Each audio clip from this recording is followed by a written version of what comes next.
his message calling to all people of Aotearoa, New Zealand, to come together and manifest kotahitanga, unity in this country. In passing, the Māori King leaves behind a family, and we must also pass our love on to them. His beloved wife, Te Mako Ariki Atawhai, his 3 children and grandchildren. Our thoughts and prayer was with them all. Our thoughts and prayers and best wishes, of course, are extended to his daughter. Have you ever seen anybody act with such grace and dignity under extreme circumstances than the newly crowned Queen, Te Ariki Nui Queenie Ngā Wai Hono Te Pō? Her dignity and mana in that occasion just blew me away, to be honest. We're going to observe in a minute's silence. I do want to make just a couple of personal reflections in the time that I have had the honour of working with King Itu Heitia and his office. I have been humbled by the warmth and manaakitanga, the advice, and just the genuine openness that the office of the King and the King himself and his wife, Atawhai, have shown me at all times, and I have been afforded great honours. I meant to wear it today, but I forgot last minute. I was given, in one of the last events that I came together with them to welcome all the ambassadors of New Zealand, all the ambassadors in New Zealand from all around the globe at a big event. And we were all given a bone carving on a red string. And all the ambassadors had theirs, and Atawhai and Kingi called me over and said, "This one is for you," which I was not expecting because wasn't one of the ambassadors. But what was more special about that is that bone came from the whale that was stranded up in North and is of the same material that his carvings, his stick, are carved from. So I, just on a personal level, want to say how incredibly grateful I am. I wore it on the day of the tangi because the gift is a gift. It's a special gift. I know that not many people are going to have that gift, but the gift that I valued the most was the professional and kind and open working relationship I had with the kingitanga. Anō reira, we are going to observe a minute's silence for the passing of the King. And then Maria will lead us, we'll sing on our behalf a song of mourning. Minute silence, please.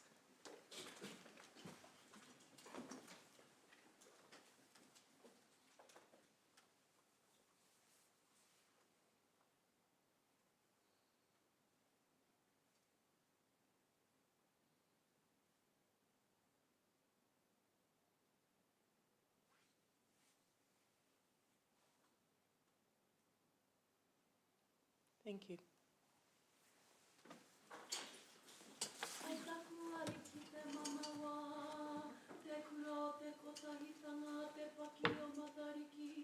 Erere ki rungara kia titia ki te uma, horangi nui kia whitiria mai, ko ngā wai hotanga iho, ko ngā o haki o nge ka, meha meha, I whakatakoto hei kawe ngā matahata, katoa ki roto I te ao, marama kua mō ana te whenua, I ngoro e mata kua mui a te whenua, e te pō uri uri, I tā ngaro hanga e taku ariki e, moi e. Ara e, te ariki nui kuini ngā wai hono I te pōpō tātou, te whero te tuawaru, hae hiki te mana Māori mo tuhake, kia toe tū ko te aroha, hi wai ngā nui te ti te tā, I ngā miro e tui nei, mo te anamata te take kia ora, ko ngā uri whakaheke.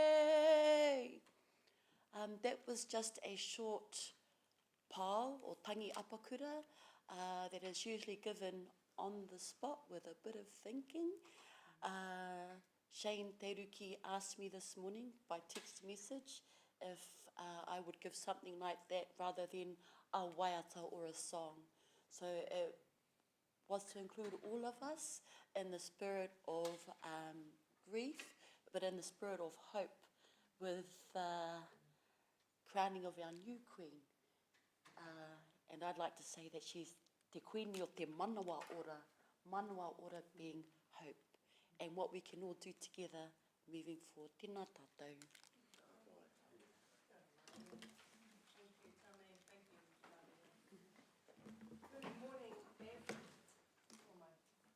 It's not on just now.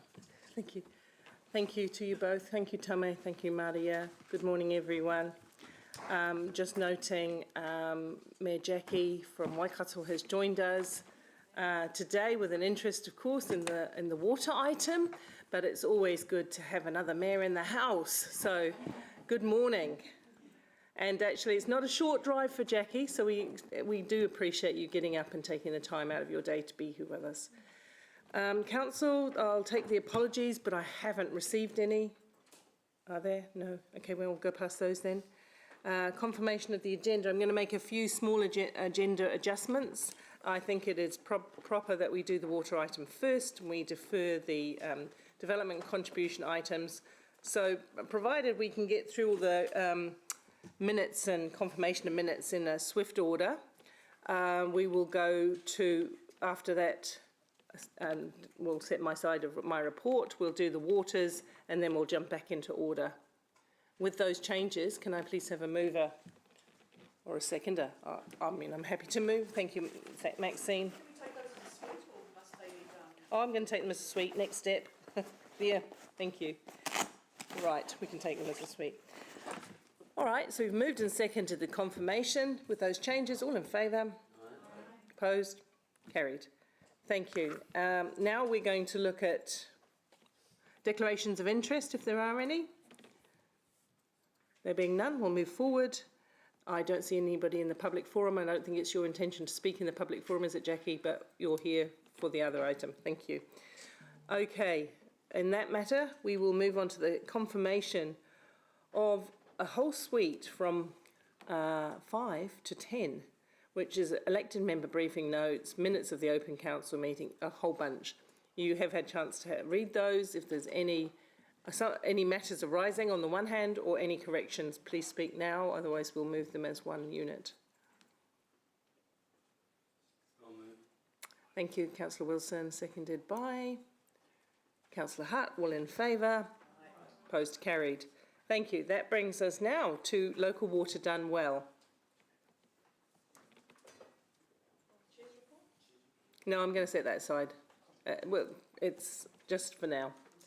We'll get into the meaty bit of the day, nice and early.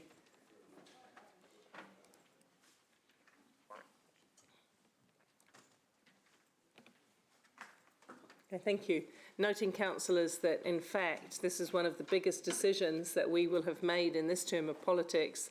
Actually, it will be one of the biggest decisions, a stepping stone to one of the biggest decisions that I've made in any term of politics, really, in terms of its huge consequence on the business and its potential to reform local government more broadly. So, good morning again.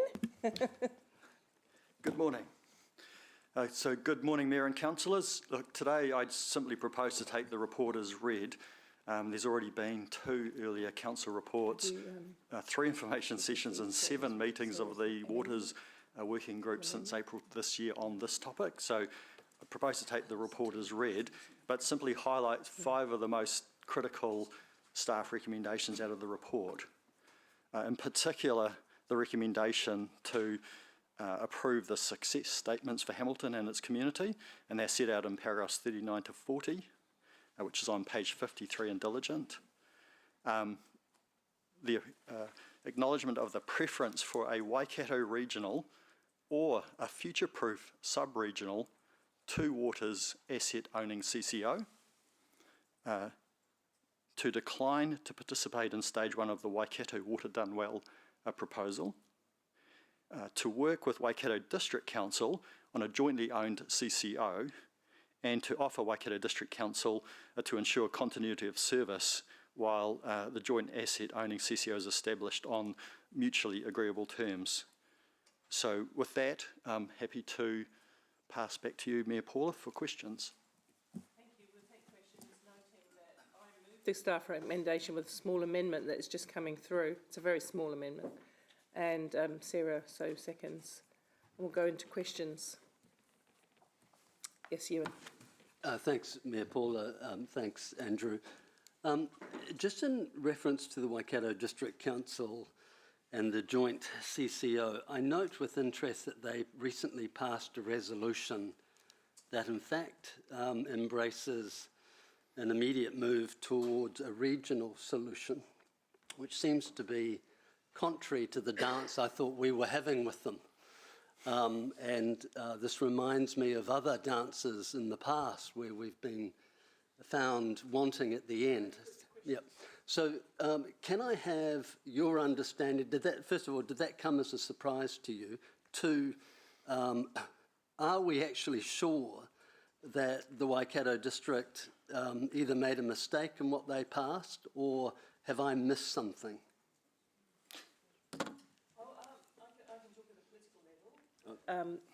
Yeah. And we can speak at the office level. Just noting that the amendment that's coming through is to that tone, is to that manner. Harry, you want to go first? Oh, sorry. So I haven't seen. No, it's coming through. It's just literally. We thought it had arrived, but it hadn't. Patience. You want to answer the question? You want to answer the question, Lance, from a chief executive to chief executive conversation, and look, Mayor Jackie's in the audience, and she might be able to, if the council's willing for her to probably explain from a Waikato District Council point of view. I've had discussions with Gavin and the chief executive, who gave me an update after their meeting the other day. I wasn't at the meeting, so I didn't see the discussion or the consideration of that. Were we surprised? Probably nothing surprises in local government, but we've had, I'd have to say, productive and positive discussions around the due diligence work that council gave us permission to do with Waikato District around a service contract. Obviously, Watercare have pulled out and moving out of that arrangement by the 1st of July 2026. So move through that. I understand they've passed some resolutions around the Waikato Water's Done Well, but Gavin explained to me that other options aren't off the table. It was just one option, and their discussions are continuing. But maybe if councillors are happy, then maybe Mayor Jackie could make some comment. Through you, Mayor Paul, I have a subsequent question to you as the Chief Executive, and I'm very interested in hearing from Her Worship regarding her understanding. But ultimately, as the Chief Executive, we have to be bound by what resolutions were passed, right? Correct. Not what we thought they mean, or what they now think they thought they meant. Clearly, the current resolution is one heading towards a regional, and that seems to be contrary to what I had understood and what we were originally going to pass today. Just remembering that in the material that Vaughan Payne and Don McLeod presented to us, that there are a number of off-ramps in that stage one of Waikato Water's Done Well. So there's sort of the first stage of that, and then there's other stages, and there's some off-ramps in that. My understanding, talking to Mr. Iron, is that Waikato District want to keep their options open, but that was just a first blush at that. That's one option. I said to Gavin that it would have been helpful if there was another resolution that said that they were looking at other options, including Hamilton City Council, but obviously I don't have any control over that. Final question. I mean, in light of the fact that what we're being asked today is to support the joint CCO, and we've now discovered that the partner we thought that were interested in the joint wants the other mechanism.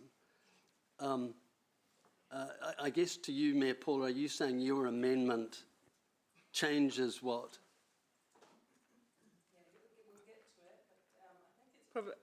Our amendment is to the tune that we need some formal recognition from them as to their willingness to be a continued equal partner.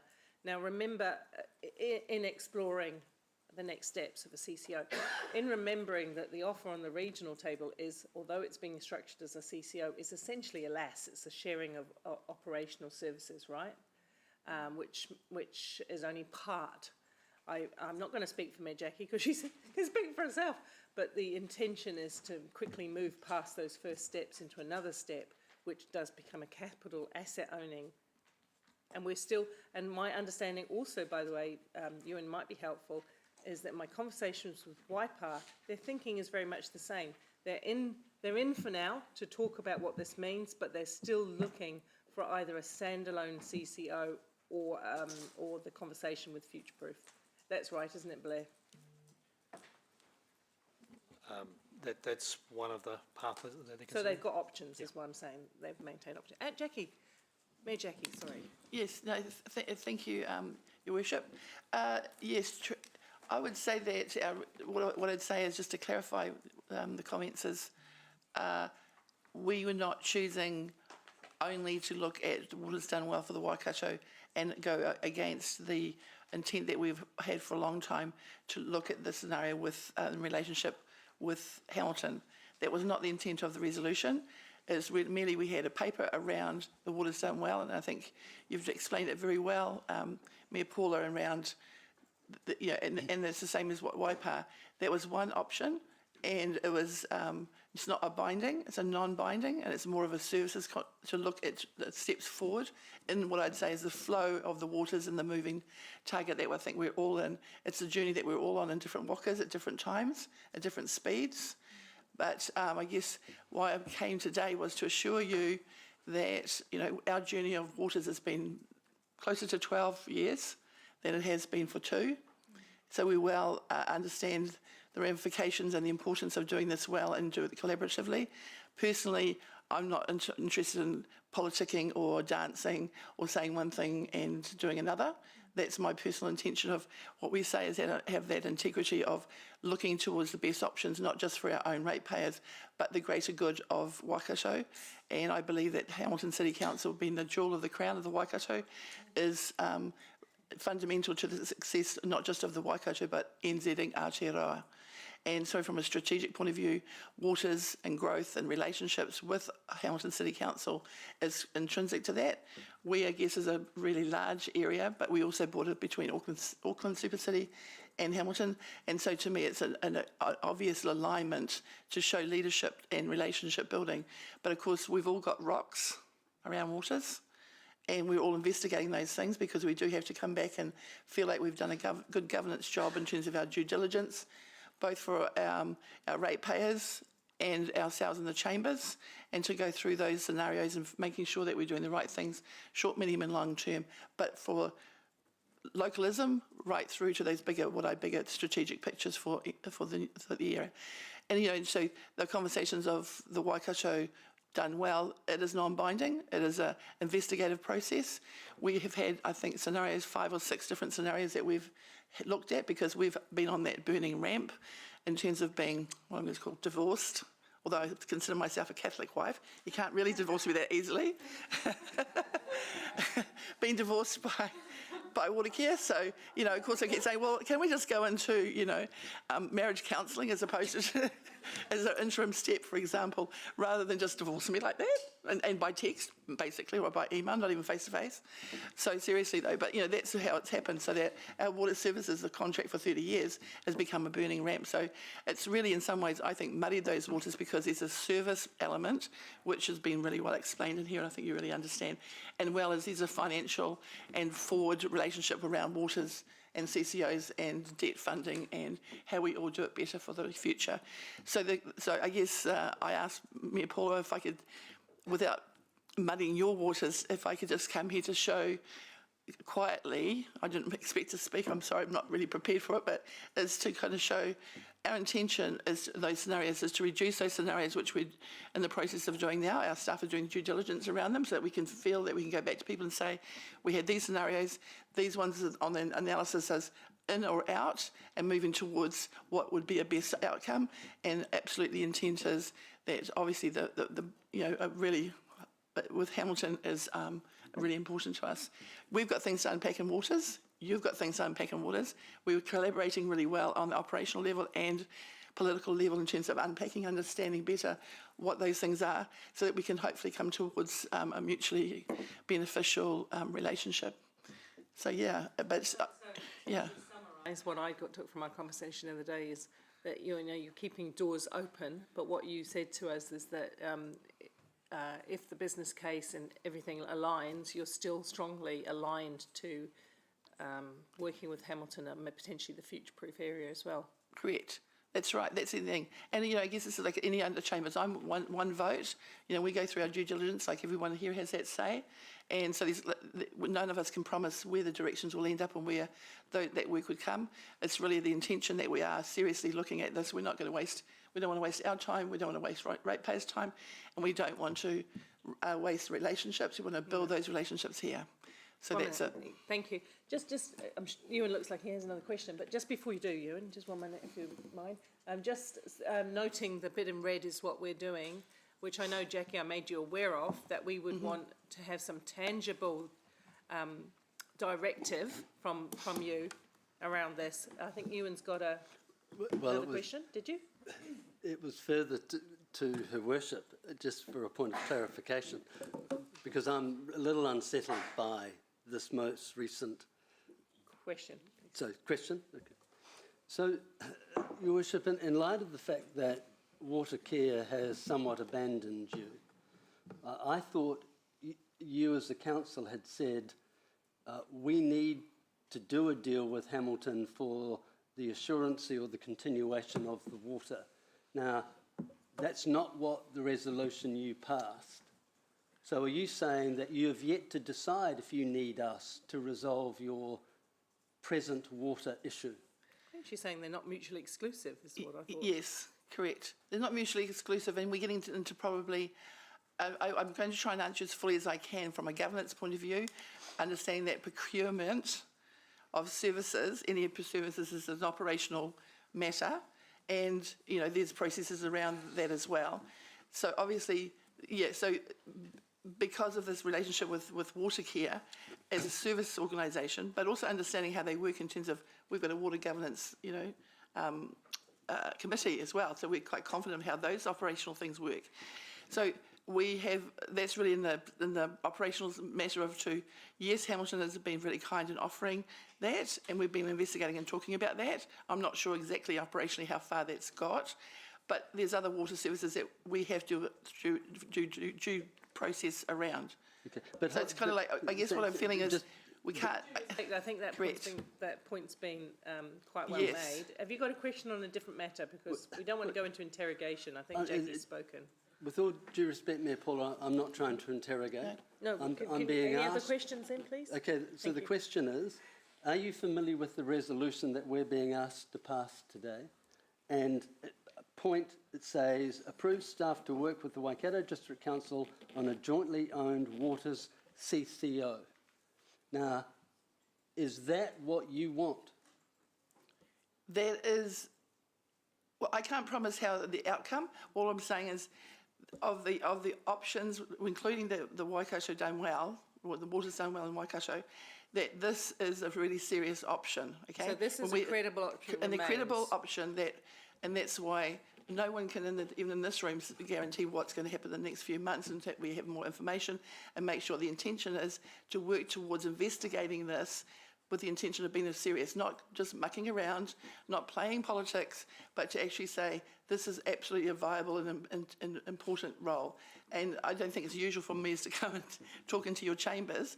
That's why I'm coming here to say it's serious, but I can't promise you that, yes, because it's not my mandate or from my councils to give that mandate that this is going to be that option. But all I'm saying to you, our intention is not to muck around, not to waste time. We've been down that track in the past where we wanted to have amalgamation. We see that as the right thing to do. We see you as key to the region. I personally see that there. And so we want to continue those conversations with you and unpack that and build that relationship and make sure that through good governance and operational and procurements that we are really clear with each other, not wasting time, money and resources for the betterment of the people that we represent. Okay, I think we've expanded, but thank you very much for that. Councillor Bidder. Thank you, Jackie. Thank you, Mayor Paula. I've got a couple of areas of questions.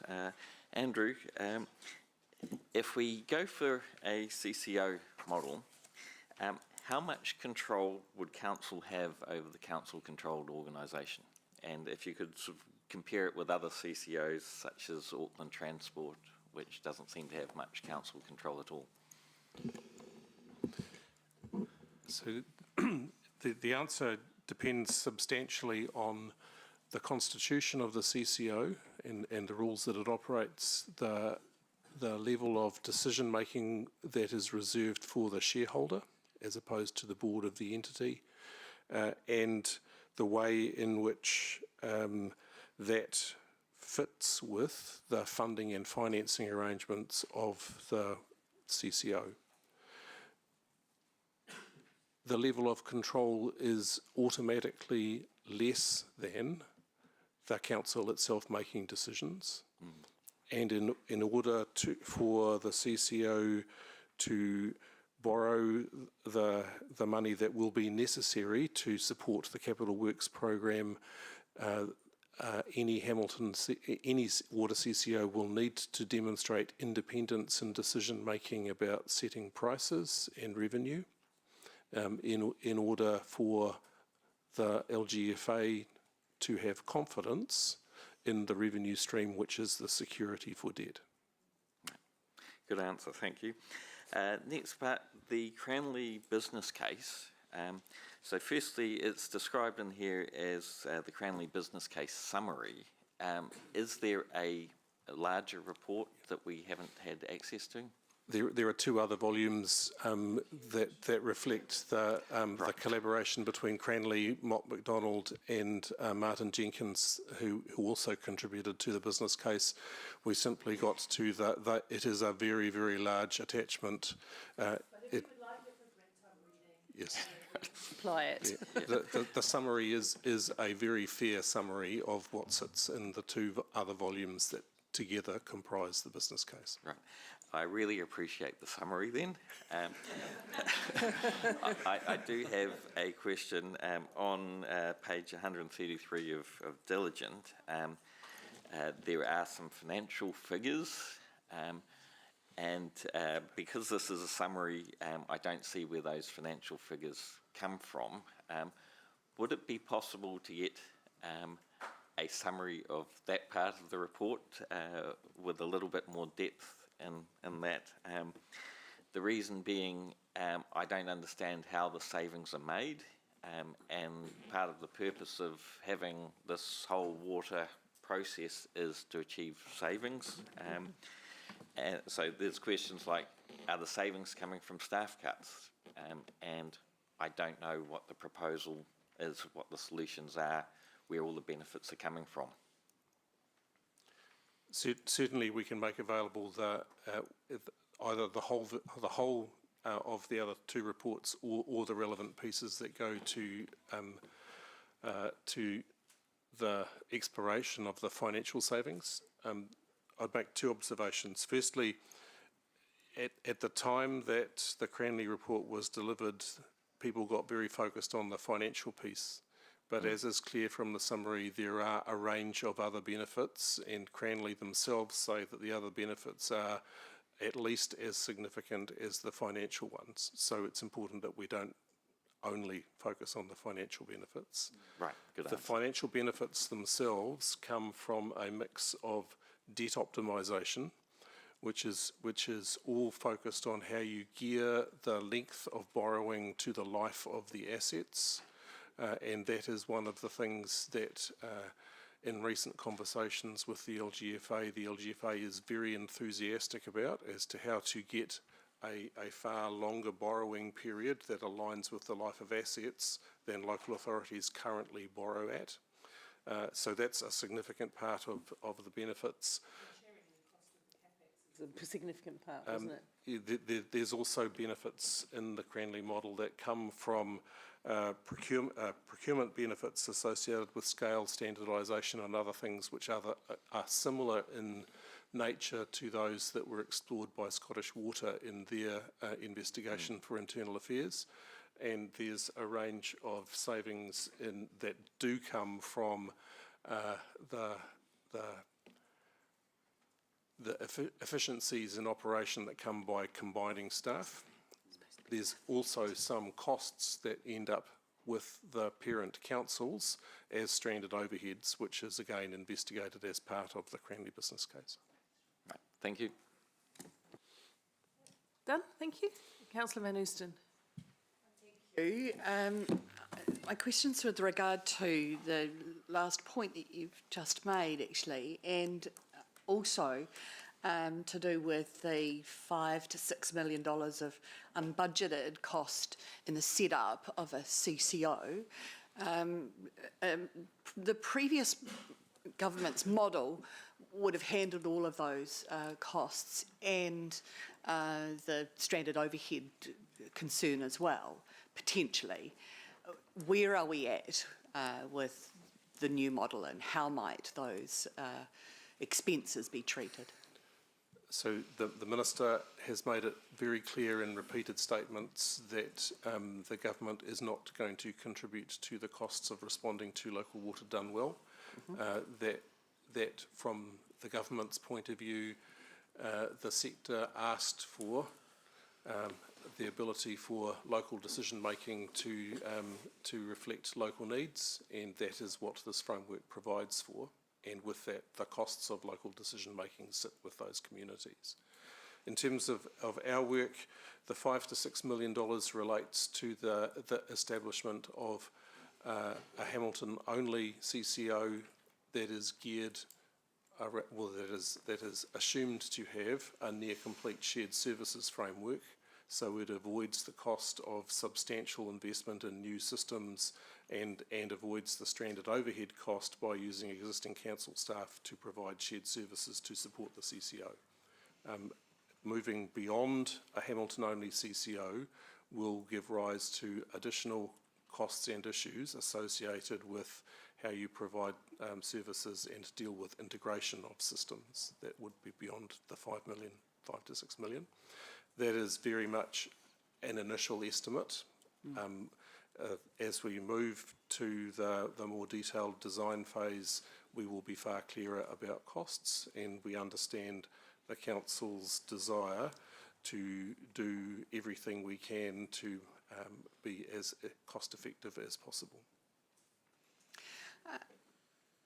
And so subsequent to that, should we move beyond a Hamilton-only CCO into partnership with Waikato, Waipa, others, what kind of costs might we expect? Would it be a similar level, at a similar level? So the answer is it depends substantially on who the partner is, the similarity of their business systems and processes, and the costs of business system integration. And we have avoided spending a whole lot of time and energy on that until we get to the point of today and direction setting from yourselves, and into a specific conversation with a specific potential partner that would enable us to work through what is the specific costs for that arrangement. Thank you. Thank you, Mayor Paula. Look, I have a question for the mover of the amendment. Yeah, well, you can both share who wants it. So it says, approve staff to work with Waikato District Council on a jointly owned, subject to Waikato District Council formally expressing its commitment. So my problem with this is it's open-ended in terms of timing. And I don't think I can support it as is. What time frame can be put in to this so that it actually has some meaning? Because I can't see it working for us. We need some surety over timing. I'm happy to be guided on the time frame, but all of this is happening very quickly for all of the councils. So you know, it's not a signal. With all due respect, Mayor Jackie, to go away for a year and think about it. It's actually an urgent signal to indicate your intent. So I get your point, Jeff. Can we put it up? It's, my intention is it's showing a commitment to working seriously together, but I don't... It should happen soon though, like imminently. What would we put? Give them Hey? 30 days. Yeah. Within, well, I would expect it to be soon. I would expect it to go back to council. A month. Yeah, a month would be good, Within a month. because otherwise I can't support. So would you have another meeting coming up in, sorry, Mayor Jackie, do you have another meeting coming up, what are we now, we're September. In October you'd have another council meeting that you could discuss that and get some approval from your council to let us know that you're still willing to work with us? Yes. And that one? I mean, if we have to do another meeting where it's extraordinary to discuss that, I mean, working towards it, but in terms of a timeframe of, because some of the detail of how you work together, the formation of the CCO is also to be worked out. The resolution to work with you, yes. It's an intentional resolution that you, Intentional. that you intend to continue in the way that we have all been talking in recent times. You intend to keep. So I would make 21st of October is your next meeting. By the 21st of October, the end of the day. We can talk about the mechanisms afterwards, but that gives you. We need to know whether we continue to work in that collaborative way or not. And at the end of the day, we all have to present our plans by the middle of next year, right? Yeah. Right. So we're all going, like we're going into year 2 and year 3 LTPs. Because we've done enhanced annual plans. So timing, we could look at what our intention to continue to work with you. But that's not the intention to only be you. No. We're just talking about us. That's what we're trying to do. Absolutely. And we can do that. Because you've signalled, with all due respect, your intention to work with the region. Now we're expecting. We're expecting to hear that. We want to do it in a timely way too. We agree. All right. So we're happy with the 21st of October as your next council meeting to receive something. Okay, so that will be added in there? Yeah. That'll be great, because otherwise I would need any reference to working with Waikato District Okay. removed. If I get you, I hear you. Madam it's Chair, in there. Sarah, as the you helped draft this. Madam Chair, if I may, I'm sorry to interrupt, but timing is absolutely of the essence here. If we can't progress serious work with Waikato until after the 22nd of October, we can almost precisely say now that we will be too late to include a potential Waikato Hamilton CCO in a water services delivery plan. I agree. I personally Because think we we will should not- give them a week, because we're we not will not- asking them to do that, to become joint with us. We're asking them to have that genuine partnership and collaboration, which you should be able to take to your council in some form, Jackie. Well, I think how about a week from today? Sarah, I'm Is that happy gonna with work? week. Yeah, before I agree to that, I'd like to just hear, Let's go through in terms, questions. I'd just like to work through that slightly before We'll set it aside as a deciding on the resolution. who. Let's go to Shadow questions. An amendment moved by councillor Jeff, seconded by me, that would remove it to just 1 week. We'll set it as. Could we ask So hang on. Can I chair it, please? Well, I'm It's concerned that the public Tim. can't hear. Pardon? I'm concerned that the public can't Yeah, hear they the can. discussion. So, Well, how? She's not speaking in the Tim, microphone. please let me chair the meeting. Thank you. Jackie, please let me chair the meeting. Thank you. Jackie, is it impossible, in form of a letter, to indicate your commitment to continuing down the track that we're already on in working together? That was, yes, Madam Chair, that was my thought, is if you would agree to, like, a letter of intent would be, because it's a formal letter of intent to do that, because I think together, I am the mayor, but we have due governance as well, but that's our intent. So we want to send that letter to you, and I think we can organise that soon. To put a week in, I think, I'm not sure the exact time frame. I don't see a problem, but it is logistics. So, and I agree that the next council meeting is too late, and I appreciate that. I just think that in a timely fashion. So let's land on that in a minute with the resolution when we tidy it. Thank you. So there's a difference between a resolution and even a letter of intent would be. Yep, Yeah, well, thank that's you. what it asks for. Okay. Sorry, I've just got a further question to that, Yeah, Paula, so if I may. can I just ask us not to spend time picking apart the wording there, because we will land on it before we go to debate. But questions in terms of clarity and what you need to know, Jeff? Yeah. Look, not wanting to be difficult, but the tone of the question really was, I was hoping that Waikato District Council could meet and come up with another resolution. With the greatest respect, Jackie, it's not, well, a letter of intent doesn't cut it for me, I'm sorry. Because I want her council on board, not the mayor I on board. hear all that, Jeff, and that's great debate, but that's not a question. Well, yeah, but it's pretty important because otherwise I'm not supporting any of this. Debate. Please leave it for debate. We're in questions. Absolutely. Well, I'm saying this hasn't been resolved. I haven't. And if you've got a question to ask on it, fine. Then I'm going to move on. Councillor Huata. Tau. I runga no I te wairo o te kotahitanga in the spirit of unity. Tēnā koe, Whai Jackie, thank you for coming.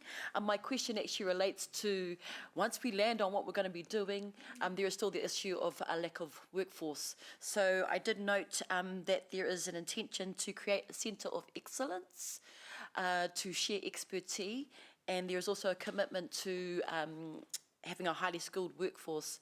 What are we going to do to support or collaborate with training institutions, apprenticeships, those kinds of things to build the workforce, to make sure we have the expertise to execute once we get into the business? And will that be incorporated into the Centre of Excellence? So the answer is we simply haven't got that far into the detail to address that at this point. But clearly there is an underlying question or workforce issue that is not just related to the local authorities, but also relates to the contractors and other things. We will need to progress the design of that and how it is funded.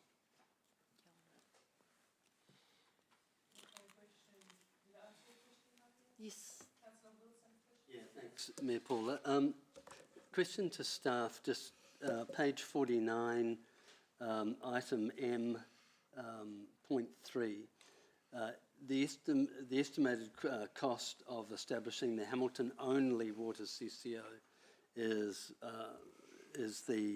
between 5-6 million plus the 1.6, so potentially 7.6 million. I'm a little confused. Does that include the joint element with Waikato District Council, or does that not include any of the work and costs associated with developing that relationship? So the $1.6 million will support continued work with Waikato District. So that will be adequate to get us to the point of a real proposition that both councils could consider. The 5.6 really is the establishment costs and does not include working with others. Right. Okay. Thank you. Just remembering that the other party would have to contribute to those establishment costs. Yes. Yep. And yes, there's a bit of ambiguity about that. Could you just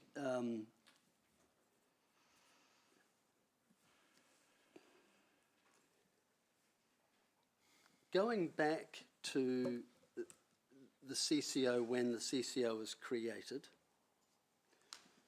the debt for any of the assets that would be, so the assets still remain part of HCC, but does the servicing of any water-related debt then become the obligation of the CCO?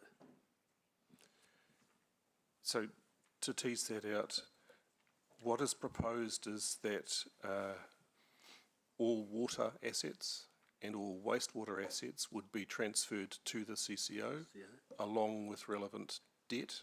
Yep. And the CCO then becomes completely responsible for raising the revenue and securing the loans and everything else that goes with maintaining that operation and ensuring that it is viable and financially sustainable. Right. On the other side, it is proposed that stormwater assets and responsibility for stormwater and stormwater-related debt remains with the council, and that's consistent with the recent government decision that says councils will remain responsible for stormwater, but it is equally proposed that all of the stormwater-related activities is delivered through the CCO and the council pays the CCO for that service. Thank you. That's all right. Couple of questions on that. And I'm sure it's in the report, but I just can't quite put my fingers on it. What is the quantum of the debt that's been identified that would still need to be serviced by CCO when the assets are moved across? So that's not in the report, and that's one of the things that we are still working our way through, and requires the finalisation of the unscrambling of council's single treasury debt policy. Right. To fairly allocate existing debt to each of the three waters. But we roughly know what that is because we did that calculation under the former government's proposal. We had to identify roughly what the debt would be because Treasury wanted that quantum. So the Treasury had a very particular methodology that is not necessarily the one that is the most appropriate for the current circumstance, and I'm sorry, I don't have the number in my head. Okay, so what we do know, though, is in this most recent LTP, we certainly had, I think, 75 million in year 5 for the first phase of the Southern Water Treatment Plant that we took out. So that's clearly something that the CCO would then have to manage. Andrew? Yes, if you established a CCO for wastewater, the CCO would have to Fund manage that. 75 million. Correct. They would also have to fund, in theory, water meters. If there were no water meters in place prior to the establishment of the CCO, then yes, the CCO would be responsible for that decision. So just on that point, you're saying that we, in the next year or so, as we work our way through, this council would be responsible for determining whether or not water meters are required, and would we set that direction, but then the CCO would have to fund it, because by then, in fact, it would be their responsibility? I just need to understand the chain of events.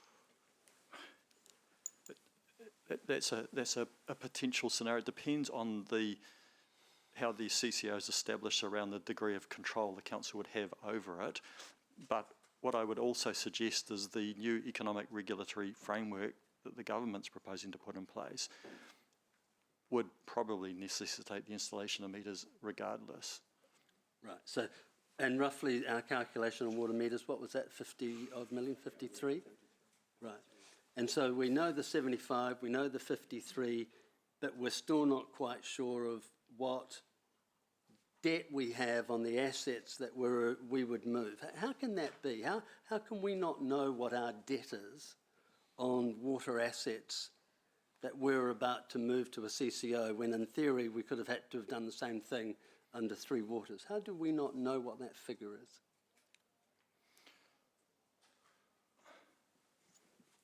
My answer was simply, I don't have the number in my head. I'm sorry, that number does exist from the previous calculation. I just simply don't have it in my head. In light of Mayor Paula's comment at the beginning of this meeting that this is the most, I think you said, please correct me if I'm mispronouncing your words, that this is the most significant decision we're going to make. I think you may have even said in your political career. Would this not be important, that we have an understanding of what that quantum is?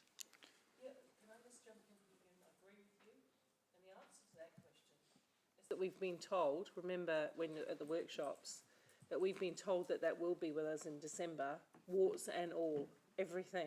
And we've been quite clear, at least Angela and I have been very, very clear, and Maxine, that there will be no slippage from December. It was originally, however, take your point, originally due now. Yeah. And there's still a bit of work. All I'm asking staff, for please pay a attention. rough figure.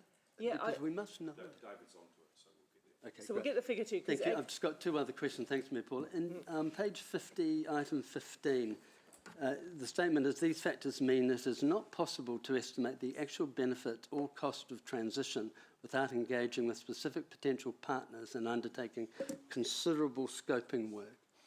So is that just in the context of Waikato District Joint Asset CCO, or is that a broader statement as to the entire transition to what may end up being a regional asset? I'm sorry for these questions, but these are really important for detail. Page 50, paragraph 15. It's intended that that statement relates to any potential partnership. So yes, there will be further work required with Waikato District if we are exploring a Hamilton and Waikato only approach, and any engagement with any other partner will equally require work to specifically address the transition costs and benefits. Okay. Because that DIA data was based on different criteria, we get all that. Is there no way the DIA data that we supplied on when we went out in the Three Waters regime cannot be recirculated to us, please? That's what we're getting. That's what you're getting now. So that'll be with us shortly, Lance. Oh, David's just jumped out, so. Right, thank you, and sorry. All good. My final question, I think, on this part is, I'm just trying. Why are staff so convinced that it's worth our time and money to try to come up with a joint solution for Hamilton and Waikato District Council versus just focusing on a Hamilton-focused CCO? In light of the time frame, in light of all the level of, how fluid the whole scenario is, why are you advocating so strongly for this joint approach when we've already heard and they've already passed a resolution that talks about a more regional approach? I'm really trying to understand why we're doing this. So if I could take council to the matrix that shows the risk framework. Page? I'll find it. I'm not intelligent, so I'll give you the wrong page reference. But 61. Page 61 of diligent. If you recall, the approach that we adopted was to work our way through the scale of the benefits versus the risk and complexity of the change process to realise them, which took us to the clear picture that moving to a Hamilton-only CCO delivers quite significant benefits and is very straightforward in comparison to more complicated options with other partners, because that is something we can do to ourselves. But that there are other options which deliver greater total benefits. So we explored with you the potential for a pathway that takes us beyond that. Yes. Well, so in answer to the question of, why Waikato and why now? Mm-hmm. Waikato Waikato has a burning platform which we have assumed means that they are a very willing partner in terms of how we might make progress and progress quickly. The other reasons for why the benefits work that we have... Peter, sorry, I don't mean to interrupt. I think you misunderstood my question, because I'd read the report. Yep. And on the basis that Waikato District Council was a eagerly participating entity that was ready to go, I agreed with it. What I'm saying now, in light of the fact that there is this level of uncertainty, and risk is an element of uncertainty, my question now to you as staff, is this data that you prepared in advance are you still advocating, in light of this uncertainty, that this is our better strategy? And are we not in fact better to go with the HCC only CCO until they sort their stuff out, because I thought they already had. And so the recommendation you've made to us is based on the fact that they were willing to participate. Yeah, so, Well, Commentary, no, very So slim question there. if I, Mayor Paul, I have learnt from the best, and I've learnt from you, so I'm adding my narrative adding to insults everything. to your commentary now. It's No, no, great. no, that's a Off we go. compliment. Question, please. That wasn't an insult. I thought that I was Question- giving you. question, please. You Let's don't move even on. want compliments now. Question, please, Ewan. Question. so if I may address the question as I understood it, which is basically, would we change the recommendation based on the resolutions that Waikato passed this week? The answer is no, provided Waikato can deliver a formal expression of commitment. That means that we can proceed with confidence that we are not wasting everybody's time. And what's formal? What's formal?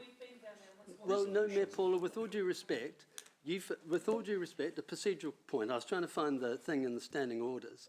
We've come to a meeting that's been well circulated. You've given us a variation of an amendment that we haven't had full optics on, and that's obviously as a result of what's happened with Waikato District.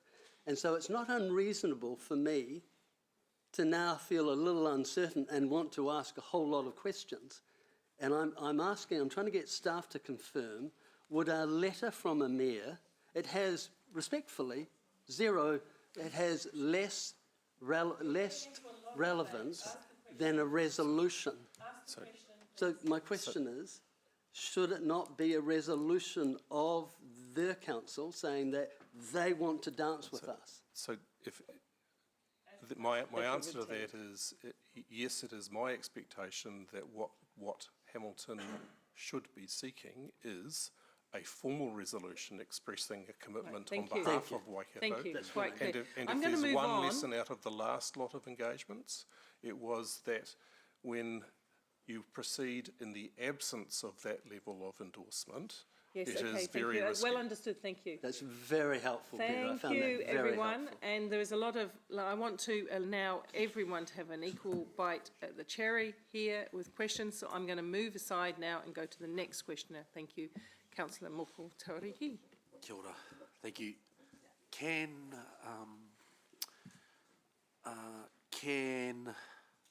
private investors participate in a CCO?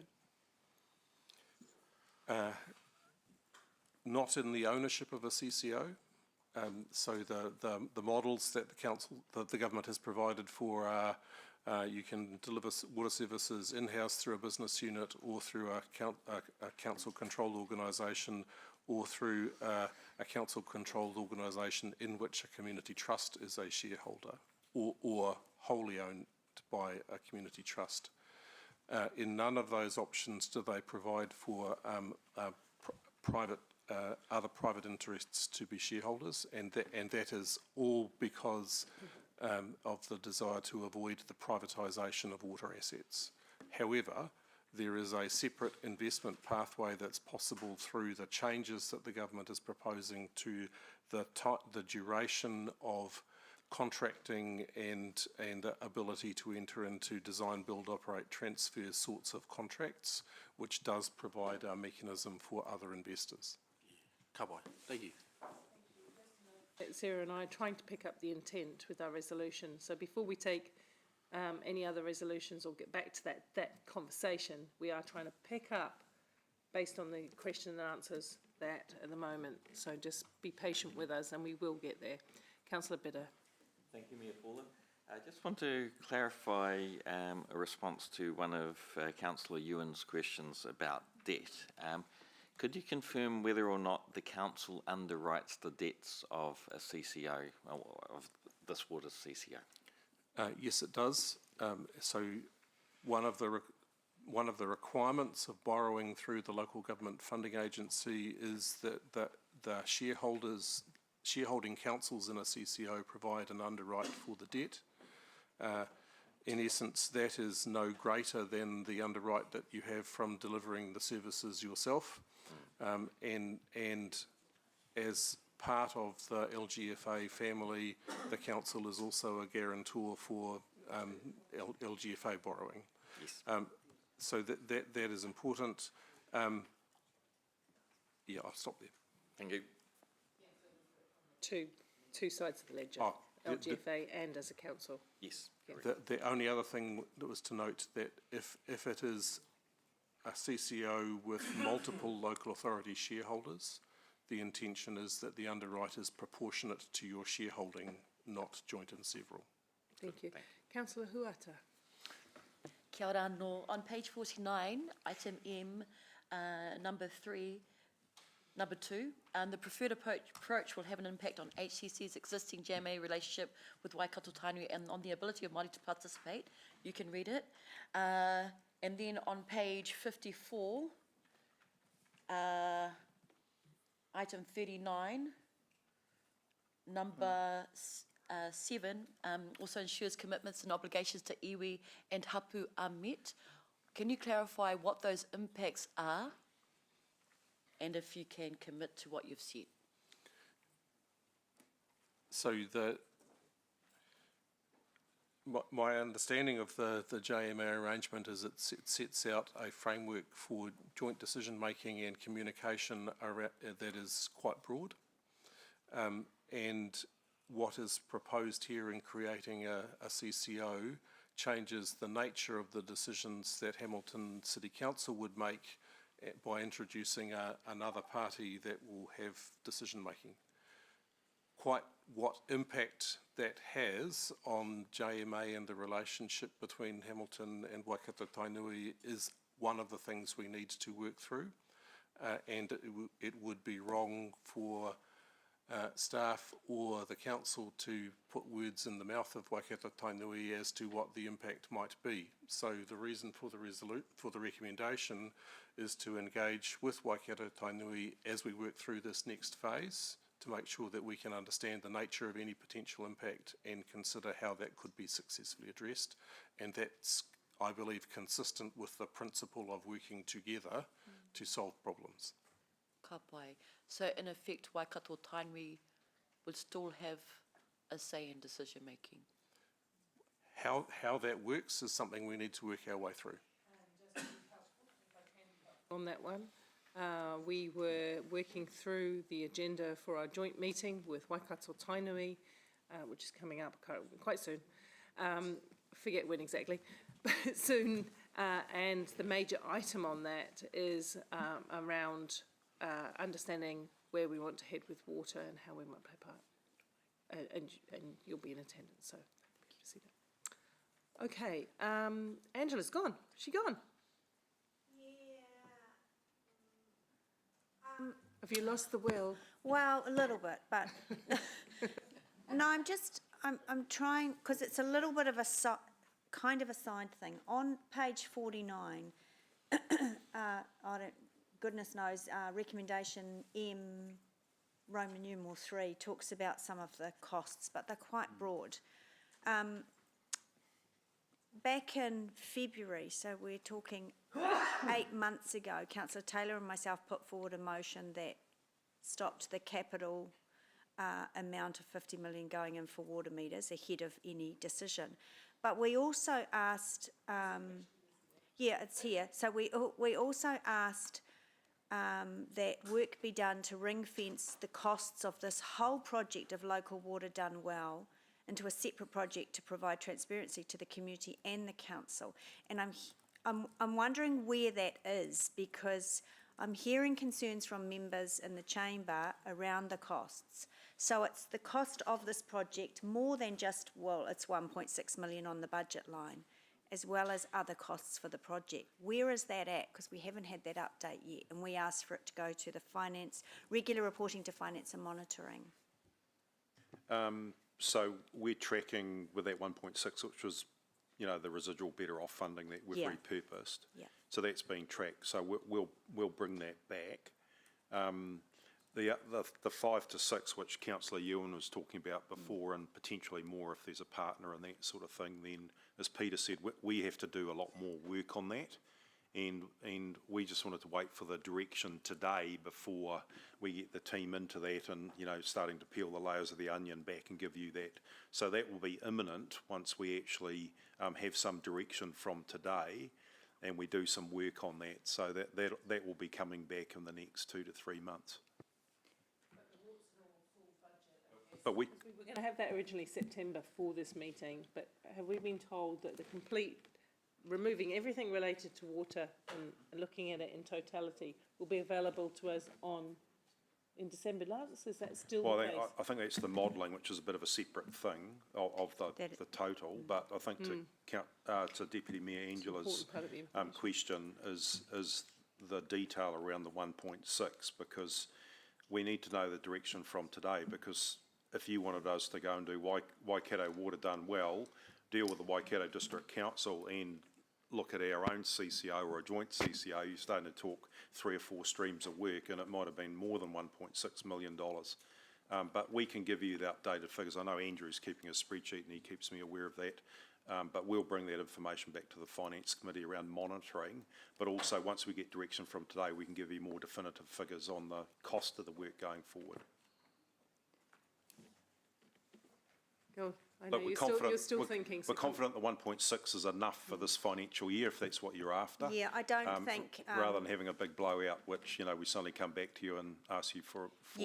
I guess, I don't think Councillor Taylor's and my intention was it just be that as well. Just doing the work. Yeah, it's all of it. Anyway, it's the whole picture, the whole warts and all picture. You'll have that. You'll have that for the LTP amendment. So as it was, we've committed we did to. Request regular reporting though. So I would like to see something at the next finance and monitoring. We don't want to give you. We don't want to give you something that isn't comprehensive, and we're still doing the work on that modelling. And following up from that question, I've asked for the warts and all look at finances for some time also, just in terms of what are we currently paying for water, for OPEX, for CAPEX, and what's planned or needed. I understand that you need direction about what direction we're telling you at, and originally that is the piece of work. Now I just want to be clear, we're going to get that in September. We're going to understand what it costs this organisation to run our waters in December and what it's likely to cost. Yeah, so we're still going through the separating out of everything, as Peter talked about before. And I think just to add to Mayor Paula, in December we need to make critical fundamental decisions for the draft long-term plan amendment process. So that December meeting is critical to the entire both annual plan and LTP amendment and process. am I correct in saying, apart from the complexity, one of the reasons that you haven't been able to supply us this in September was a staff resource issue with the end of the year, the annual plan, the audit, and a bunch of other things that you've said your staff could literally didn't have any more hours in the day to, is that correct? That is correct. Okay, sorry, Councillor Casey Cox. I don't know where you are. Oh, here you are. I'm sorry. On also doubling as Jackie. Yeah. In paragraph 34, I think there's a critical point made around the importance of intergenerational equity and how this work is actually about achieving that. I just wondered if you could basically describe that a little more, how this work will, and this direction will enable that to happen, just for us and for our community.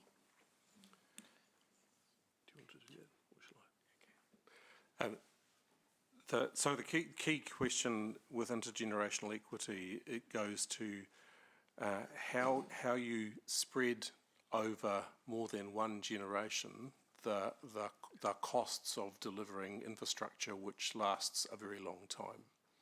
So I spoke earlier about borrowing for longer periods of time so that the length of the loan that you enter into is geared to the life of the asset, which means that you then gear all of your repayments much the same way as you do for your house to ensure that by the time you have paid off the loan for the creation of the asset is coming to the end of its life and needs to be replaced.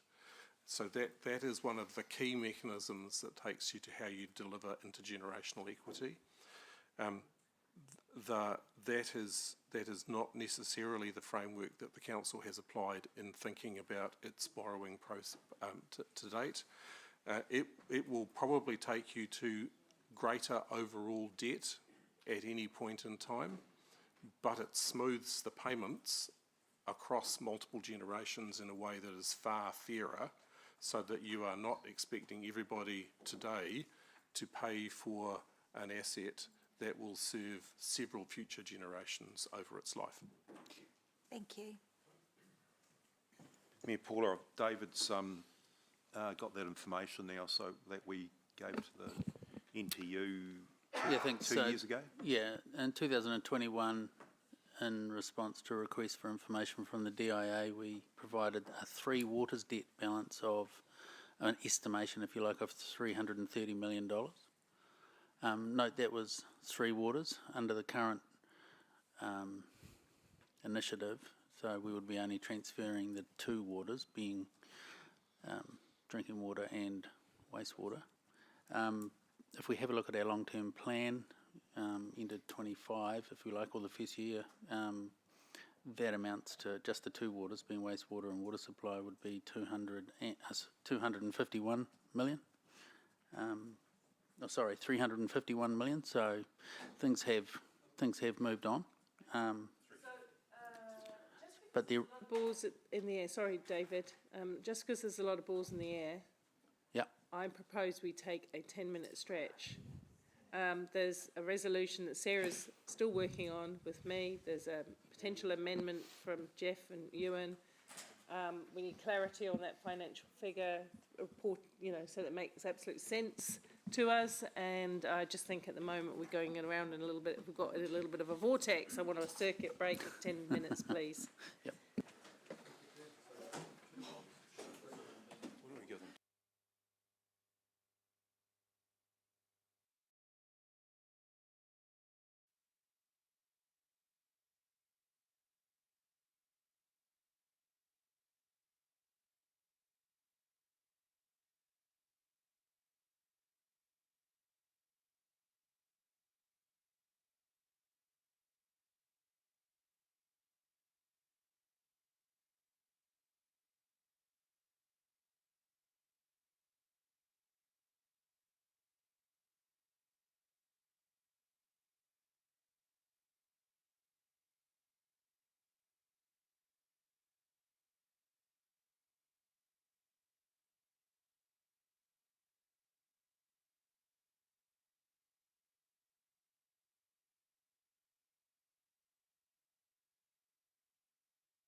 think mine was more concise and beautifully wordsmithed, but So stick it as you remember it. Well, if it's in line with this, it can't be the same. But I think they're the same. All right. The same. Excellent. They both give a date, so that's fine. And Okay. Mayor Paula, just could we also show the other tweak or the addition just for elected members? It has been circulated, but Yeah, we're getting to that. Thank you. But thank you. okay, sorry. That's all right. That's all right. Okay. Further questions? Further questions on the Three Waters matters covered in the report? Okay. Sarah has quite rightly drawn your attention because it's a humongously long recommendation, so she has quite rightly approved. I'll just talk to this, and Sarah might too, just to explain what it means. But the intention of this is to enable staff to have confidence that the main focus of any communications work coming out of this organisation over the next 6 months will be around these critical issues around Three Waters, and how we talk with the public about this fundamental change to the way we do our business and get them across it. Any questions on that? Of course, that doesn't mean no comms on any other sort at all. It just means less on that, and we're just going to really focus this organisation on communicating about the big things that we're facing, and this is one of them. And you are aware of it, Lance, and you were fine. I'm more than happy with it. Lance is more than happy. I'm happy. Sarah's happy. I think it's our happy face. Is that your happy face, Sarah? You can ask a question. Yeah. Is that saying, is that for the next 3 months or the next year or the nenext? Well, we've got However to get the long? water, while we do the waters thing, which will be the next 6 months approximately. We don't want to put a Be fine the next update 6 on that. years, Kish. Because how will that affect, the annual plan, long-term plan amendment? Oh, no, there'll still be for that. But it means It is all, right. it means all It's all the, wrapped in there? it means all the little bits and pieces we might normally focus some time doing some stories on. Our main focus is to do the big business of council right now. That's the intention. We'll let the staff and Lance work with his team, and Janet has heard the message, and to interpret what that means. Do you want to say anything? No, you did right, and I'll make sure the team works with the chairs and elected members on that, so we can have a discussion about that a bit later on at a workshop or something, so. Okay, let's go to well, I've moved, and Sarah seconded, and we'll go into the debate. And I'll just start off myself by saying investment in waters is a core activity of councils.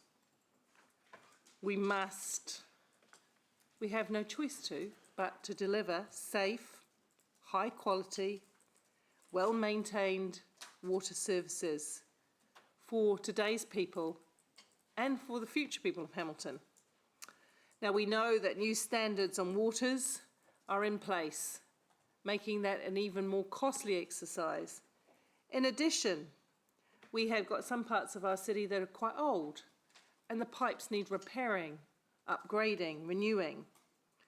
We also have the fastest growing city in the country, in the fastest growing sub-region in the country. We have people coming to live here. We have people here already raising their families here. And as I've said before, we have no choice but to provide for the people that are here. We have more than $4.5 billion of capital and operational spend budgeted for Hamilton over the next 10 years. We've got an incredible amount of work to do. What we do know is that ratepayers cannot bear all of the cost. They're feeling maxed out. And while we could have done some things differently in the LTP, we struck a balance between what the ratepayers could afford and what we needed to do. And we're going to have to do that again. The biggest game changer in that whole scenario is waters done well. Now, I have believed for a long time that some form of reform is necessary.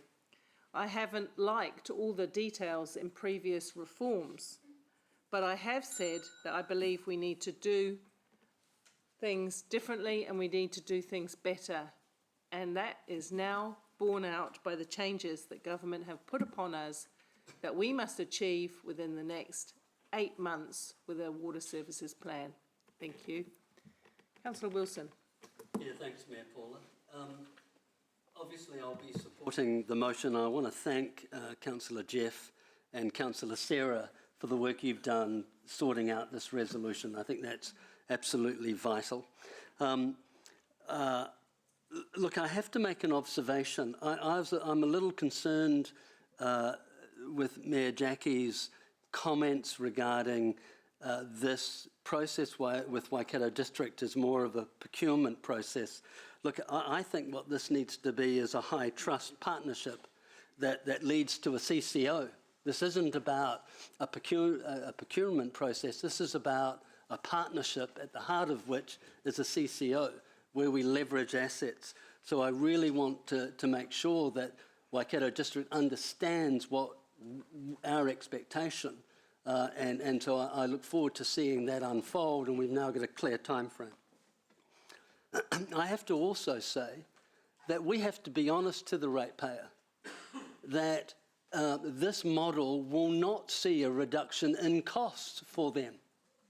The reality is they will end up paying for everything we do or the CCO does when it comes to the water solution.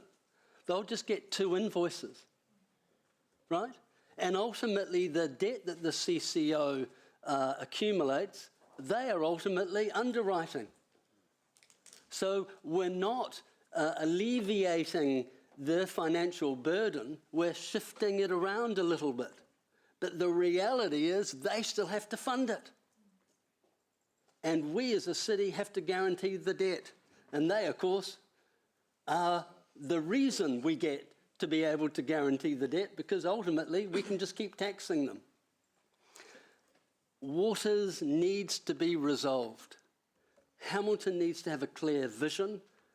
I ultimately agree that a regional solution at some further date where we can maximise return as a partnership is ideal, but the road to that result is through having a clear first step, and that is a Hamilton CCO with our partners at Waikato, if that's what they want, and they have to tell us now, and then things will lead on from there. So this is a first step, but it is a clear message to Waikato District. The bus is leaving. You're either into this and it's a partnership and a CCO, it's not a procurement process, or you're not, because we're departing. Thank you, Councillor Wilson. Councillor Bitter. You raise a point now so it doesn't get forgotten. Integration of CCOs with council roles is vital. An example of this is building consents needing water connections. The CCO will have to fit in with legislated consent timeframes. Reduced control of CCOs has a risk, which we have seen with Auckland Transport refusing to respond to Auckland Council. So I want to see staff address integration in the near future. The purpose of this Two Waters work is to allow 500% borrowing on assets to maintain and fund growth and replacement. But assets such as pipes cannot be sold, and they're actually a liability because they require maintenance. The real assets are the ratepayers and ultimately their ability to pay higher water prices. That is what we are borrowing against. I see a real risk of Hamilton ratepayers subsidising Waikato ratepayers. My role as a councillor is to work for Hamilton, but the Waikato is family. We need to consider the greater good, and we should give them a chance, but we need a resolution. Thank you. Taylor. Southgate, yep, look, happy to support these motions today, this raft of motions. Obviously, there's some reservations about Waikato District Council's role, but that's taken care of in the motions.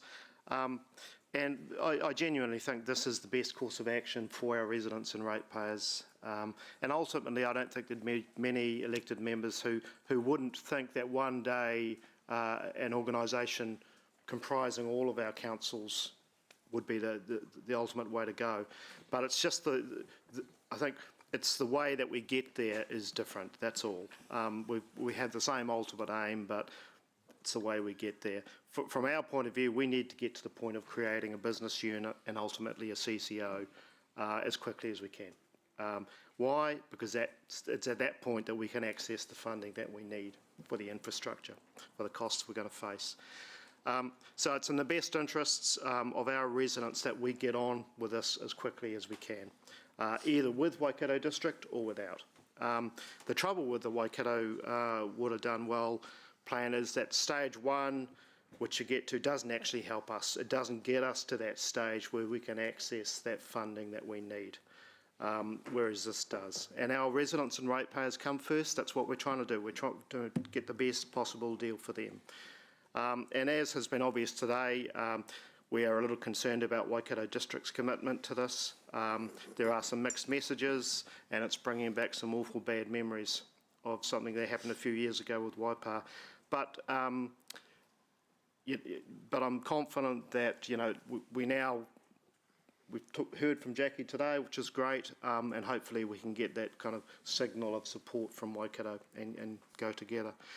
And that's about all I've got to say. I'm really happy with the direction we're travelling, and I think there's a hell of a long way to go, but we're on the right track now. Councillor Huata. Everybody repeat after me. Why? Why? Cut. Cut. All. Join it together. Why? Kato. Kia ora. There is a famous saying in Waikato. Waikato tani wharau, he piko he tani wha, he piko he tani wha. You may be familiar with it. At every bend of the river, there is a chief. We are the collective chiefs of this bend of the river. Jackie and her team are the collective chiefs of their bend of the river. We cannot split the river, so we need to work together. Let's not be hasty in our decisions. A quick decision is not always the right one.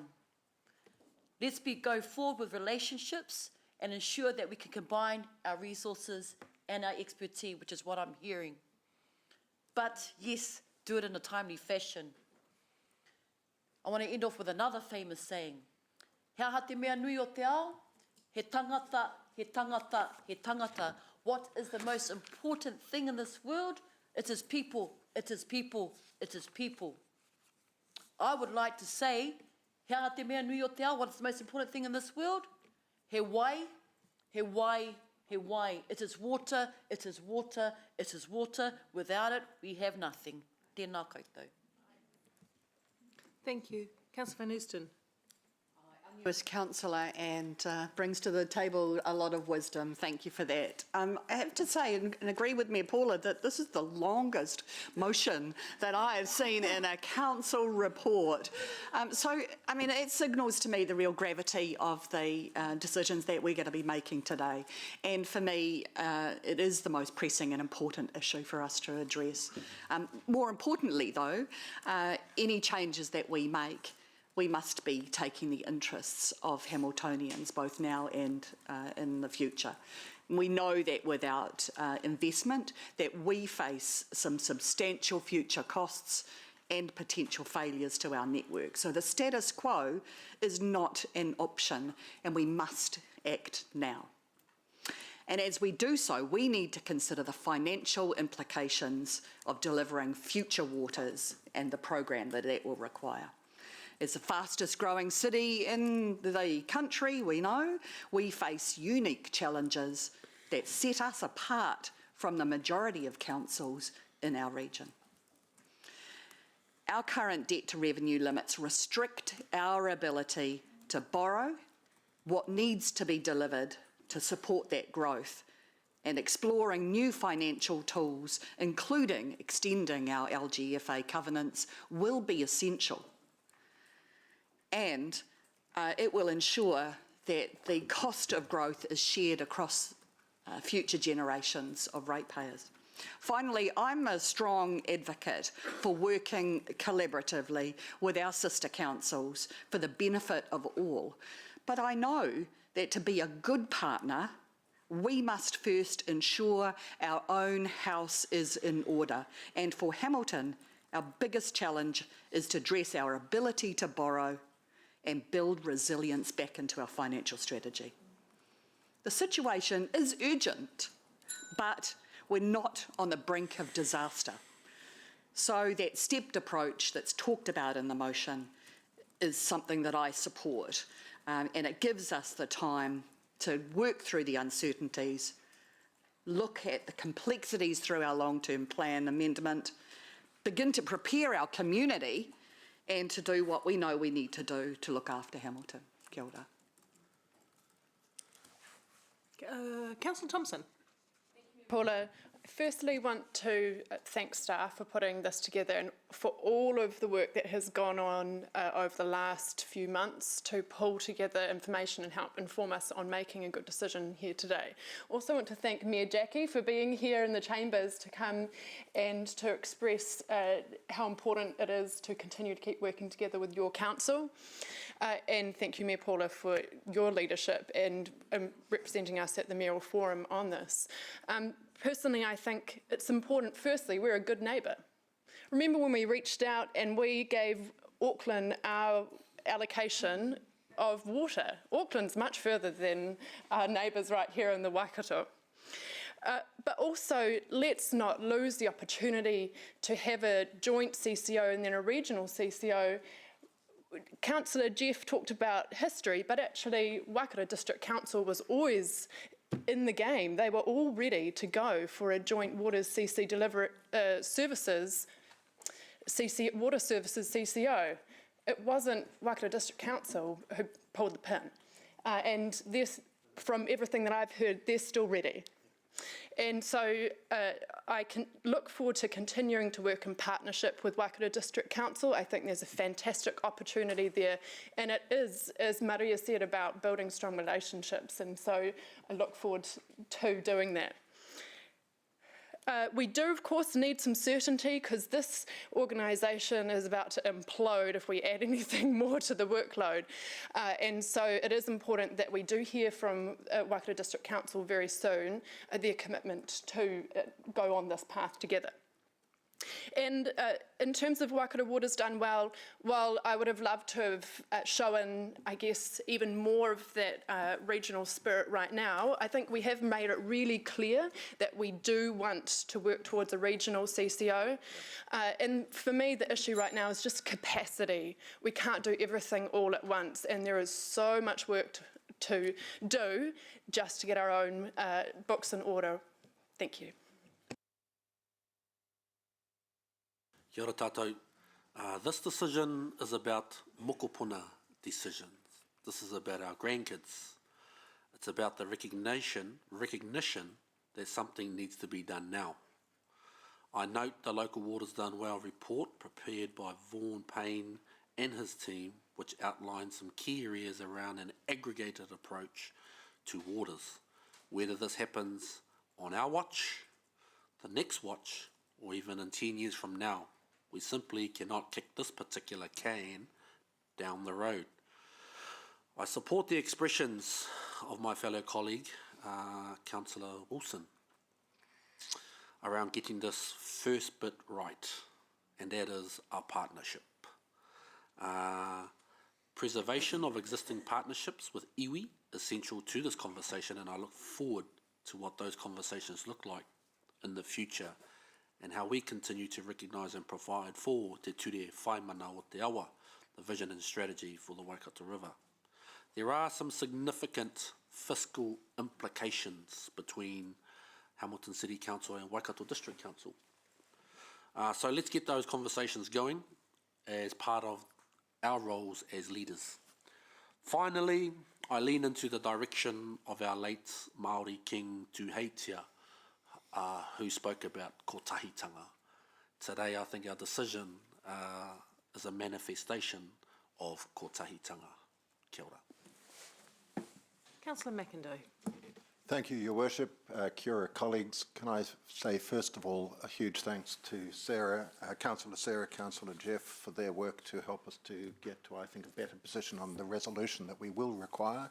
I also want to acknowledge the extremely helpful line of questioning from Councillor Wilson earlier in this discussion that helped to tease out some important information for us. It's good to see the degree of consensus that is emerging on such an important issue. I do want to acknowledge both Peter Winder and Andrew Parsons and their team for the outstanding job that they've been doing for us. This has been a huge job. Ratepayers probably won't be aware of it. At times the pace seems glacial, but that is not their fault. It is the fact that many details have just not been available to us, and of course they continue, if you'll pardon the pun, to drip feed to us. We still don't know all the details of the legislative requirements. I will be supporting the staff recommendations in this very long motion that we have before us, noting that we've all been hugely challenged by the complexity of the issues, and to be honest, we probably have needed the wisdom of Solomon, which isn't always available to us, to get our heads around it. I have commented that sometimes I've left the meetings of the Waters Group, now the Waters and Rates Working Group, with my head hurting and often feeling more confused than I was when I arrived.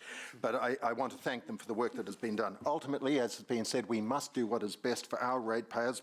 I do want us to keep the regional feeling alive. Waikato, have a regional conscience. Kia kaha Waikato District Council, the door remains open, but of course we must do what is best for our ratepayers as well, and we haven't got time to waste. People may not be aware of the fact that Waters Management currently accounts for nearly a third of their rates bill. There tends to be a lack of knowledge about that fact, and there isn't going to be any sudden change to that. Things are going to be very expensive for the reasons that have been explained. Frankly, until we have volumetric charging, we won't be able to offer fairness across the board to our ratepayers or to those who are customers of the CCO. There's, therefore, to my mind, tough decisions to be made, but these resolutions are moving in the right direction, and I commend everybody for the work that has been done to get us to this point. Yeah, firstly, I just want to acknowledge all members that have already spoken and agree with all of the sentiments. Look, as New Zealand's fastest growing city, we have to ensure that our approach to water delivers the best financial and non-financial outcomes, and we cannot lose sight of that. We signed up for that right at the beginning. Yes, embracing a boundaryless approach unlocks opportunities. We know that for shared solutions that will benefit Hamilton and the region. However, while boundaryless cooperation sounds great and is something we want to move towards, we must retain significant influence in decision-making on this issue. This is the single most critical life-supporting service that this council delivers to our city residents, the single most critical life-supporting service. So I think it's also critical that every decision that we make, thank you, Councillor McIndoe, is with consensus. Otherwise, we have some problems. I think we need assurance that our commitments to iwi are upheld, and that any new operating service or regime we adopt is logical, is efficient, and minimises the risks. Because as I have said, this is a critical life support service. I have been really consistent through the previous Three Waters era, along with some of my other colleagues, and being quite critical of that in representing our residents. Our residents deserve and expect clarity on why we are choosing specific delivery models and the decisions that we make, and have confidence in those decisions every step of the way. I am a little bit critical that we haven't started that journey yet. So I thank Councillor Thompson for adding yet again a comms plan and engagement and putting some effort into that. It's critical we have transparent communication on how we're travelling. My final thing is, my boxing coach says to me, we move forward to progress. And that is the decision that we are making today. We are still holding the door open for the region, but our absolute responsibility is to the residents of this city. Thank you. Kia Mayor Southgate. Look, I just want to start by thanking staff for their extensive work, not only in today's report, but the numerous workshops and information sessions and challenges questions we've fronted with them in a challenging and changing environment. So thank you. Underscoring the importance of this decision is securing safe, reliable water access and standards for all New Zealanders. This is more than just compliance. It's about safeguarding our community's health and future-proofing essential infrastructure for Hamilton ratepayers. We're tasked with finding as many efficiencies in our long-term infrastructure while optimising our debt capacity to invest in these critical assets. Responsible financial stewardship is also key as we look to fund necessary upgrades and expansions without overburdening our ratepayers. As my good colleague, Councillor Wilson, has rightly pointed out, they are the ones who are lumped with the bill at the end. So we must keep the interests at the heart of our decisions. I support the changes made in the motion to request a strong and clear commitment from our good neighbours at Waikato District Council. Without this, there's a risk of wasting valuable resources on both sides on an option that may never come to fruition. So this is not only inefficient, but would be counterproductive when we should be focusing on workable solutions. And I'd like to extend my thanks to Councillor Thompson and Councillor Taylor for their collaboration in putting this up today. And of course, Mayor Jackie for her attendance and time and offering your perspective from your council today. I acknowledge there's a lot more work ahead of us, but today's motion is right for the space we're in now, and I will be supporting the motion. Thank you. Councillor Casey. Kia ora. I just want to thank my colleagues in reminding us today to thank the river and to thank all the hapu along the river who are kaitiaki of that and the ultimate source of water, because I think that's really important. I also don't normally support things that are about going alone and going alone first, but I understand that this is making sure that we can sit up straight first, so I understand it. And we're going early. And our reports today really describe so well the decision, or the why of this decision, including that we're basically taking a no-regret strategy, and we're pursuing early go-alone work in parallel with genuine exploration of multi-party solutions. So I think that's what we're doing, that's what we're committing to, and I think that's a good direction. I want to also reiterate Councillor Ewan's point about, it doesn't mean that water's going to cost less. However, it will cost less than if we remained with the status quo. So we're ditching that and we're doing this, which is good. However, in my opinion, it's really important to consider how the costs will mesh together in the end. We must make sure, as we do with our capital rating to some extent, that those who can pay more and those who can't pay less. Water costs can't be or become yet another reason for why people can't afford to live here and move to Australia, as we keep hearing about.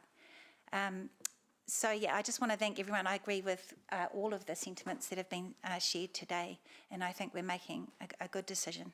Thank you. Thank you. Councillor Hart. Thank you. Everyone else has made very, very good points. I feel a bit sort of hamstrung going last, but this is the first step on a long journey that will fundamentally change local government forever. And we are not alone in this. There are no councils, to my knowledge, who have adequately invested in water's infrastructure to the point where they don't need to change how waters is managed. So this is not a special Hamilton problem. I agree with the Chair of Finance, we need to get our house in order first. I agree with Councillor Thompson to remember our Waikato neighbours have always been interested in working with us. I agree with Councillor Huata that water is the paramount issue, and I agree with Councillor Tauriki that these are decisions which will impact our future generations, and we cannot lose sight of that. So let's remember the past and let's learn from the past. Let's keep the well-being of our communities in Te Taio at the forefront of this issue. But let's also make sure that we're bringing our communities along with us, because many of the decisions we're facing are not optional. We cannot continue to underinvest, and we cannot do nothing. Success in the water space is ensuring everyone has access to clean drinking water, where their wastewater goes where it's supposed to, and our stormwater systems can keep us safe no matter what volume is coming down on us. This won't be cheap in the fastest growing city, but it's about our collective well-being. The cost of people becoming unwell from what comes out of their tap, the cost of sewage getting into our waterways, and the cost of flooding and damage is the true thing that we cannot afford. And I think that's what's really critical to keep in mind. And I'm very excited there are other people speaking after me.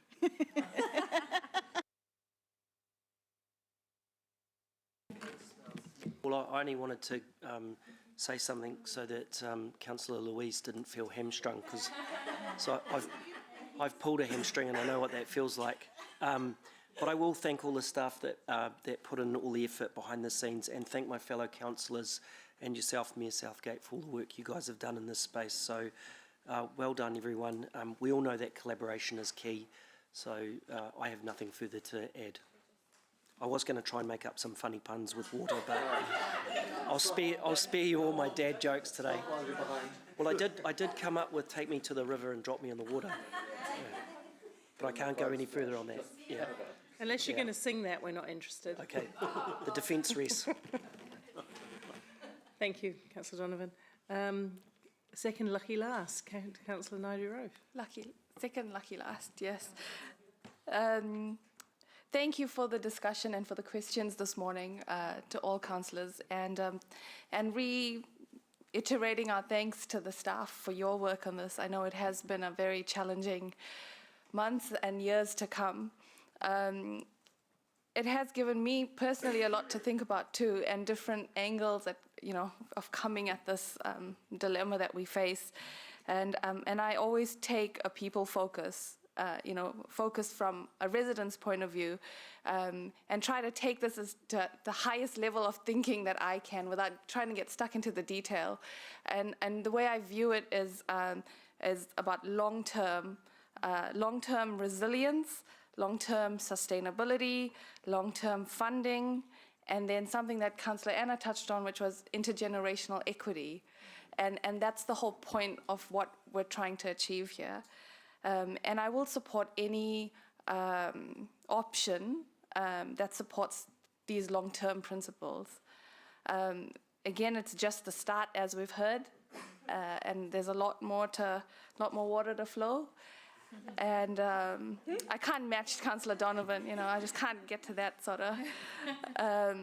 But I also, my ears did sort of a word that Mayor Jackie said earlier during her answers was the word amalgamation, and it's something that I've been thinking about personally for months now as we've had these conversations, and it's a challenge to all Waikato councils just to open our minds to this possible future, because as a speaker earlier said, water is the life support of what we do, and if we somehow end up with a joint approach, then we should be open to this.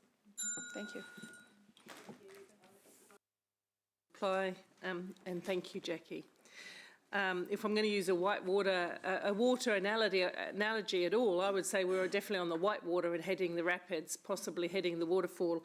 My biggest concern is that people in Hamilton do not know what's coming and why it's coming at this point, and we have no choice, and that's the main point to make. We are obliged to act as per government's legislation. The government has given us tools, the main one of which, of course, is to increase our borrowing capacity. Sadly, there is no money that comes with this. There is no money, there's no return of GST into this region, and there's no transitional money. So there's no money, but we can get some more debt. That's going to... Yeah, well, that's the honest statement of truth about this. Having said that, debt isn't all bad, and I get that. We do sometimes need to spread the cost of intergenerational investment across many, many generations. And so in that respect, at least it's helpful because we are able to go forward. We absolutely, you're right, Ewan, we absolutely do need to be honest. And I feel like I've been trying to be honest in this arena for a very long time. My preference is, in the long run, for a bigger, more cost-effective CCO, and that will come in the later stages. What my hope for the meantime is that the Mayoral Forum, and this is a note to Jackie, and I've spoken with other mayors, will continue to see value in keeping us in the discussion, because the recommendation to join the regional Three Water work was that if you weren't in the understanding, you wouldn't be able to be part of the conversation, but they would keep you informed. And I hope they will review that particular clause and see that working with the biggest city collaboratively throughout the whole phase, thank you for the thumbs up, Jackie, would be ideal. So this, yep, I think that's what I'm going to say, but I do want to add my vote of thanks to staff for all this work and to councillors. We've got a lot more rapids to navigate in this whole debate, which Tim has alluded to, for example, volumetric charging, which also goes by another name, which is metering. And so we need to have that tough conversation. In the meantime, we need to talk honestly and openly with the public about the why, the what, and the how we go forward with water. And that's probably the thing that keeps me up at night the most in this council. It will fundamentally change the shape of local government, mark my words. Thank you. Let's go to the vote. On the board, Miss Ford, big one on the board. Huh?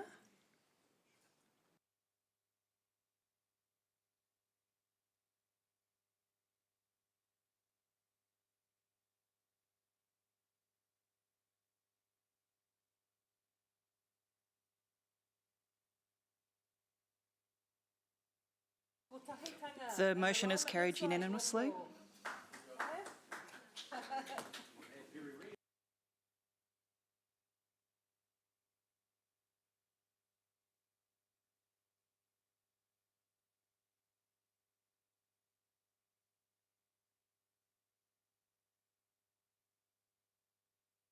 I know you travelled a long distance. Appreciate it very much. See you on Saturday.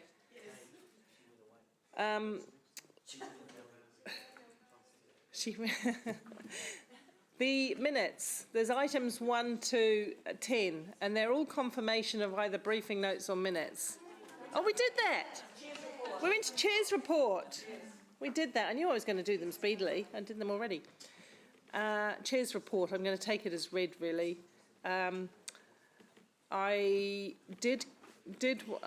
We've honoured the falling of the king, so I won't go over that. We've just had a massive decision on water, so we don't need to go over that. But what I will talk a little bit about was the local government conference, which was attended by Moko and Tim and myself. And I hope that you were all able to access the notes, because I found a new way of sending them from the note function. And I sent them, which I think worked better because it came right into the body of the email, right? So I sent every day the notes to you, note form, to digest. You can ask me any questions on that. We know what the Prime Minister's message to government is. I'm going to ask Tim to make any comment he wants, or to send, I think, have you sent notes? Yeah. Paula, I'm mindful of the fact that we had a big agenda today. I sent a written report last night, which, because it was only last night, some may not have seen.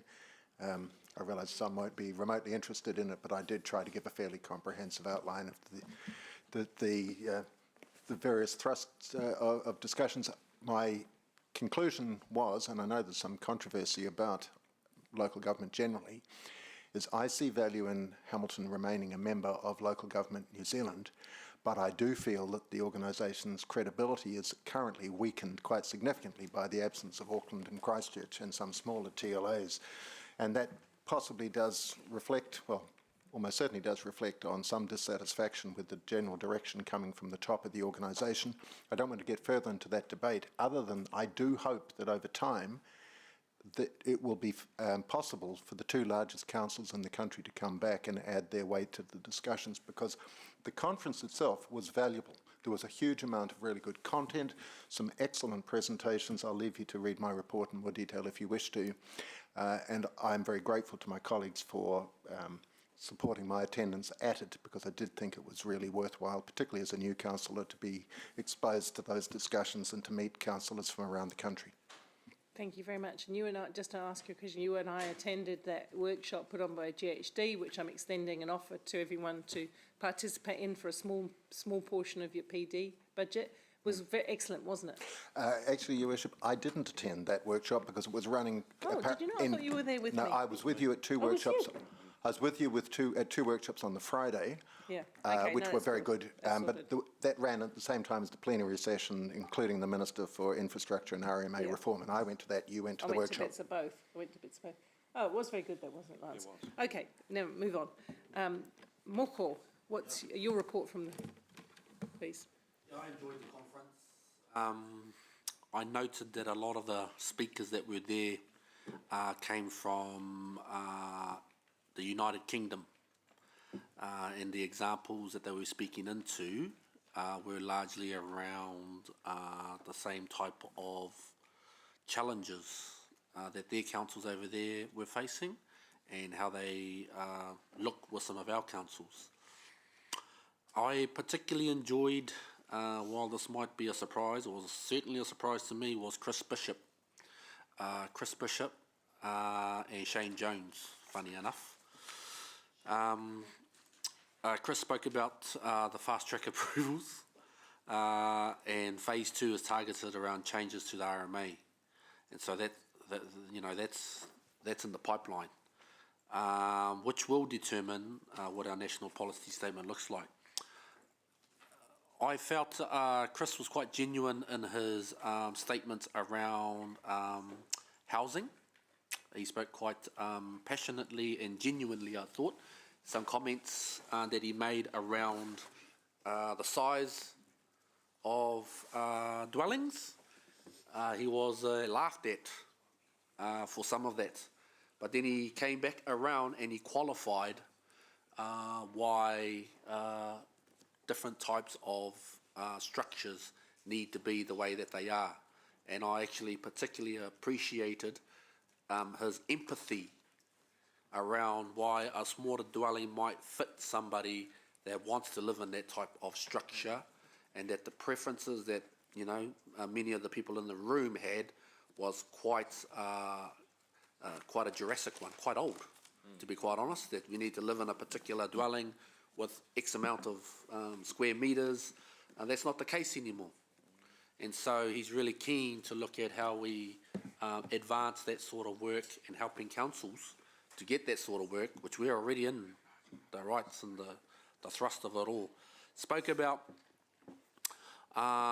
new legislation, potential RMA 2, and 4 buckets of change, which were focused around renewable energy, telecommunications, the national policy statement on infrastructure, and the reduction of consenting costs.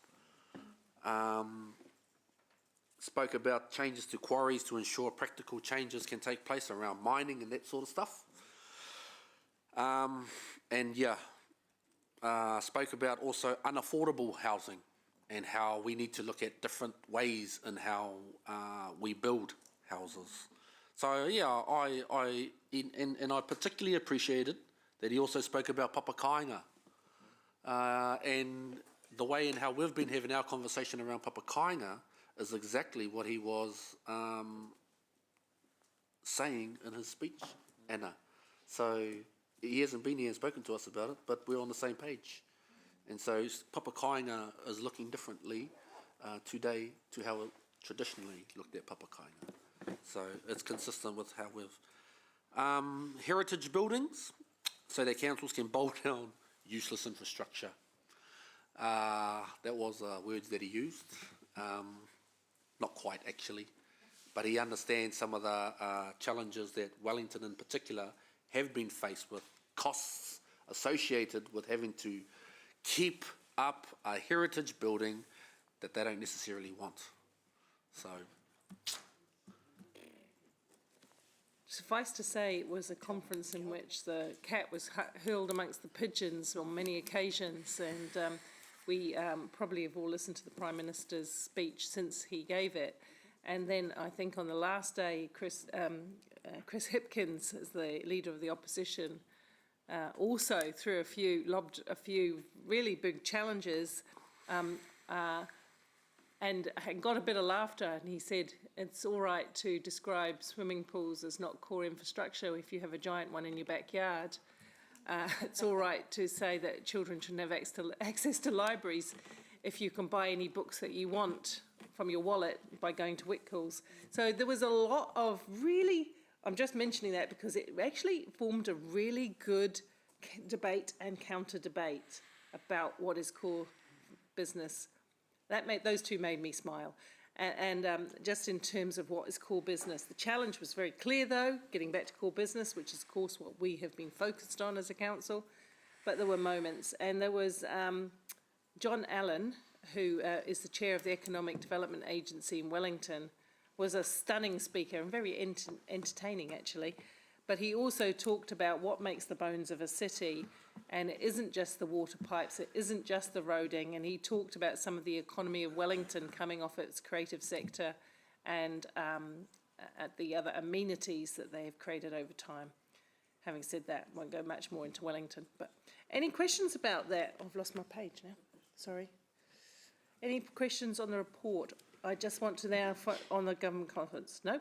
Thank you for giving us the chance to go to local conference and report back. We appreciate it. stood out, Digby Hall from Sheffield, Australia. Time for policy writing is exhausted.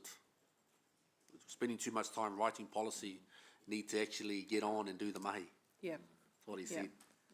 Yeah, that's true. And that's what I found really refreshing with those deep challenges on all sides of the debate, no matter what. Portfolio allocation.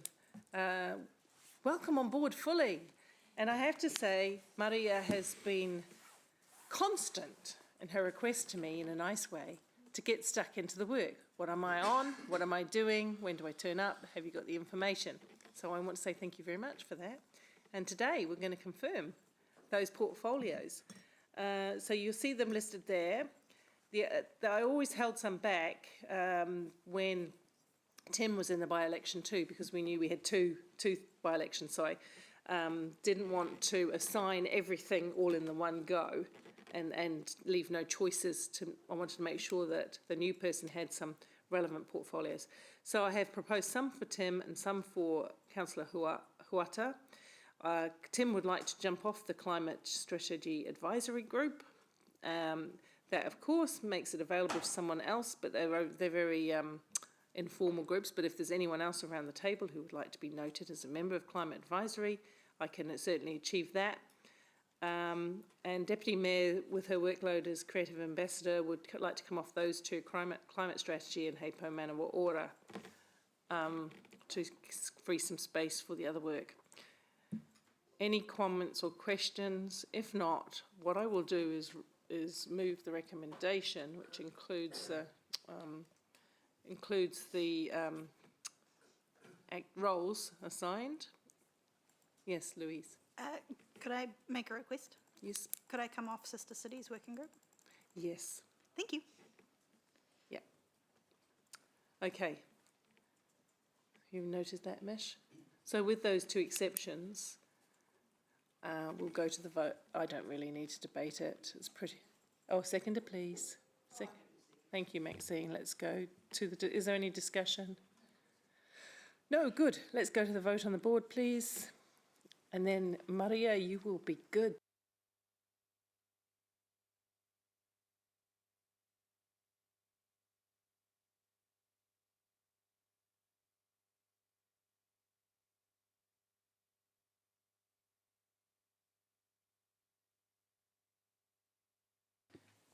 The motion is carried unanimously. Okay, excellent. Thank you. We'll go to item 12, the development contributions.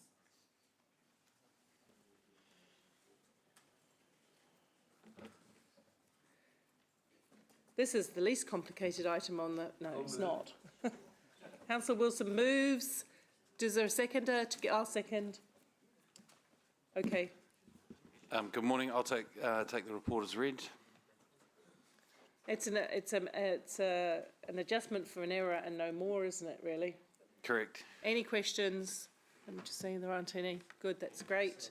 We'll go to the vote. Go to the vote, please, on the board.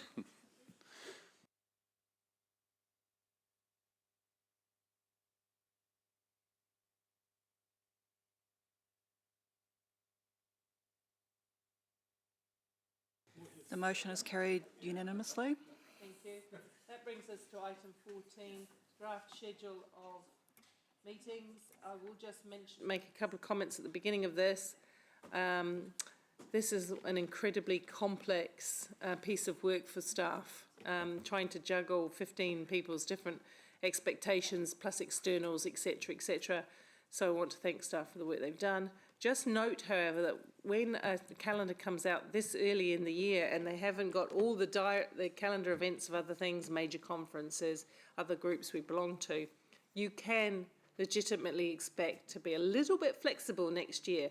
So if you're hoping to put them in your diary and go, that is it, cast in stone, never to be moved, please don't do that. We have so much, put it in, work around it, but do accept that sometimes there will be changes, and that's the nature of local government. Mish, want to say anything on it? You stole my thunder, Mayor Paula. Oh, sorry. There's not really anything else to add. We will still be looking for dates, for example, from regional committees, from LGNZ, those sorts of things. And councillors will know that we do make changes throughout the year. Extraordinary meetings will turn up, some other meetings will change, depending on how the long-term plan amendment discussions and annual plan work through. Those dates might change as well, but this is I suppose, an opportunity for us to start putting holds in diaries and to start setting the expectations about what the work plan looks like. I know Amy has done a lot of work talking to ELT, yourselves, and other stakeholders about what this looks like. So that's really it, and appreciate your flexibility with what is quite complicated. Councillor Wilson. Question? Not a question, I was just lining up for the debate.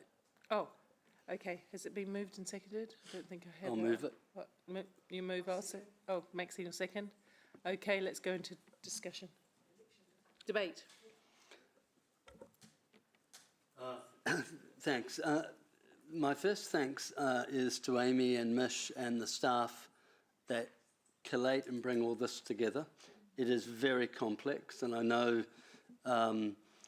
chairs and your worship will have played a role in trying to land each of these dates.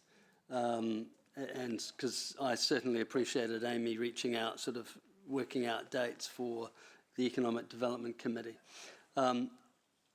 So it's really just a huge thanks to governance, particularly of the work that goes into it, and also getting it out pretty early so that we can put it in diaries.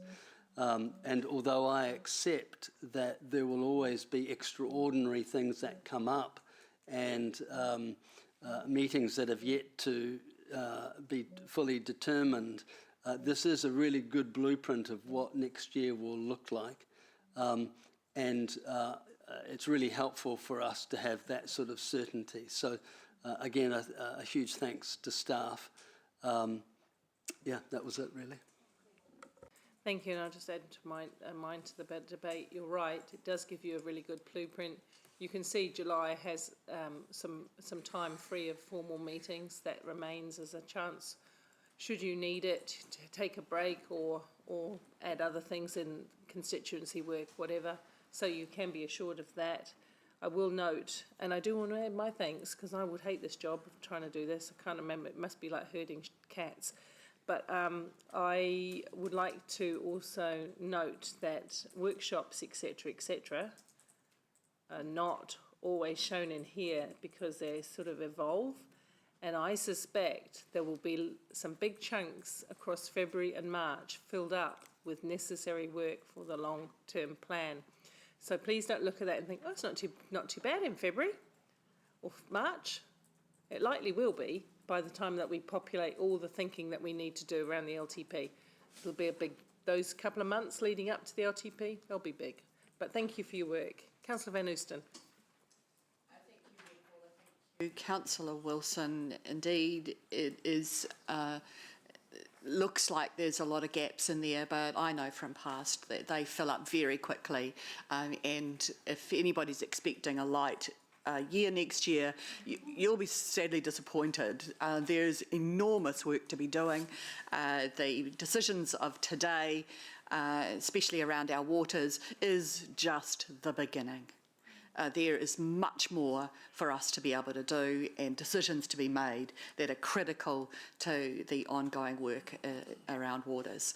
The public might be interested in a couple of those dates there with regard to July, 4th of July and the 4th of October. 4th of July, I'm not referencing the American Independence Day. That's the day when members can start to look for public support and begin campaigning, where others who are interested in making decisions for the city can also join in that campaigning.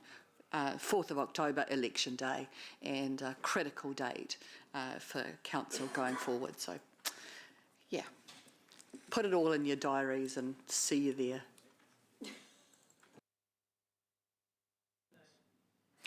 Thank you, Your Worship. Very quickly, I'd echo the thanks that have been extended to the governance team. This is important that we have this information.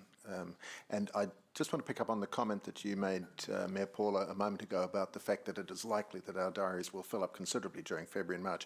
Absolutely agree that that is likely and there'd be good reason for it.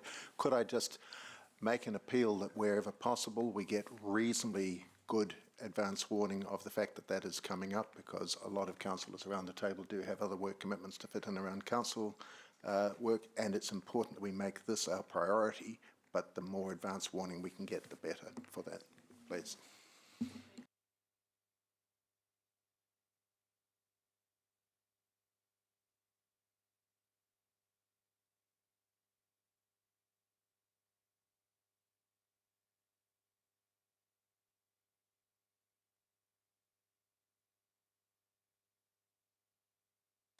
The motion's carried unanimously.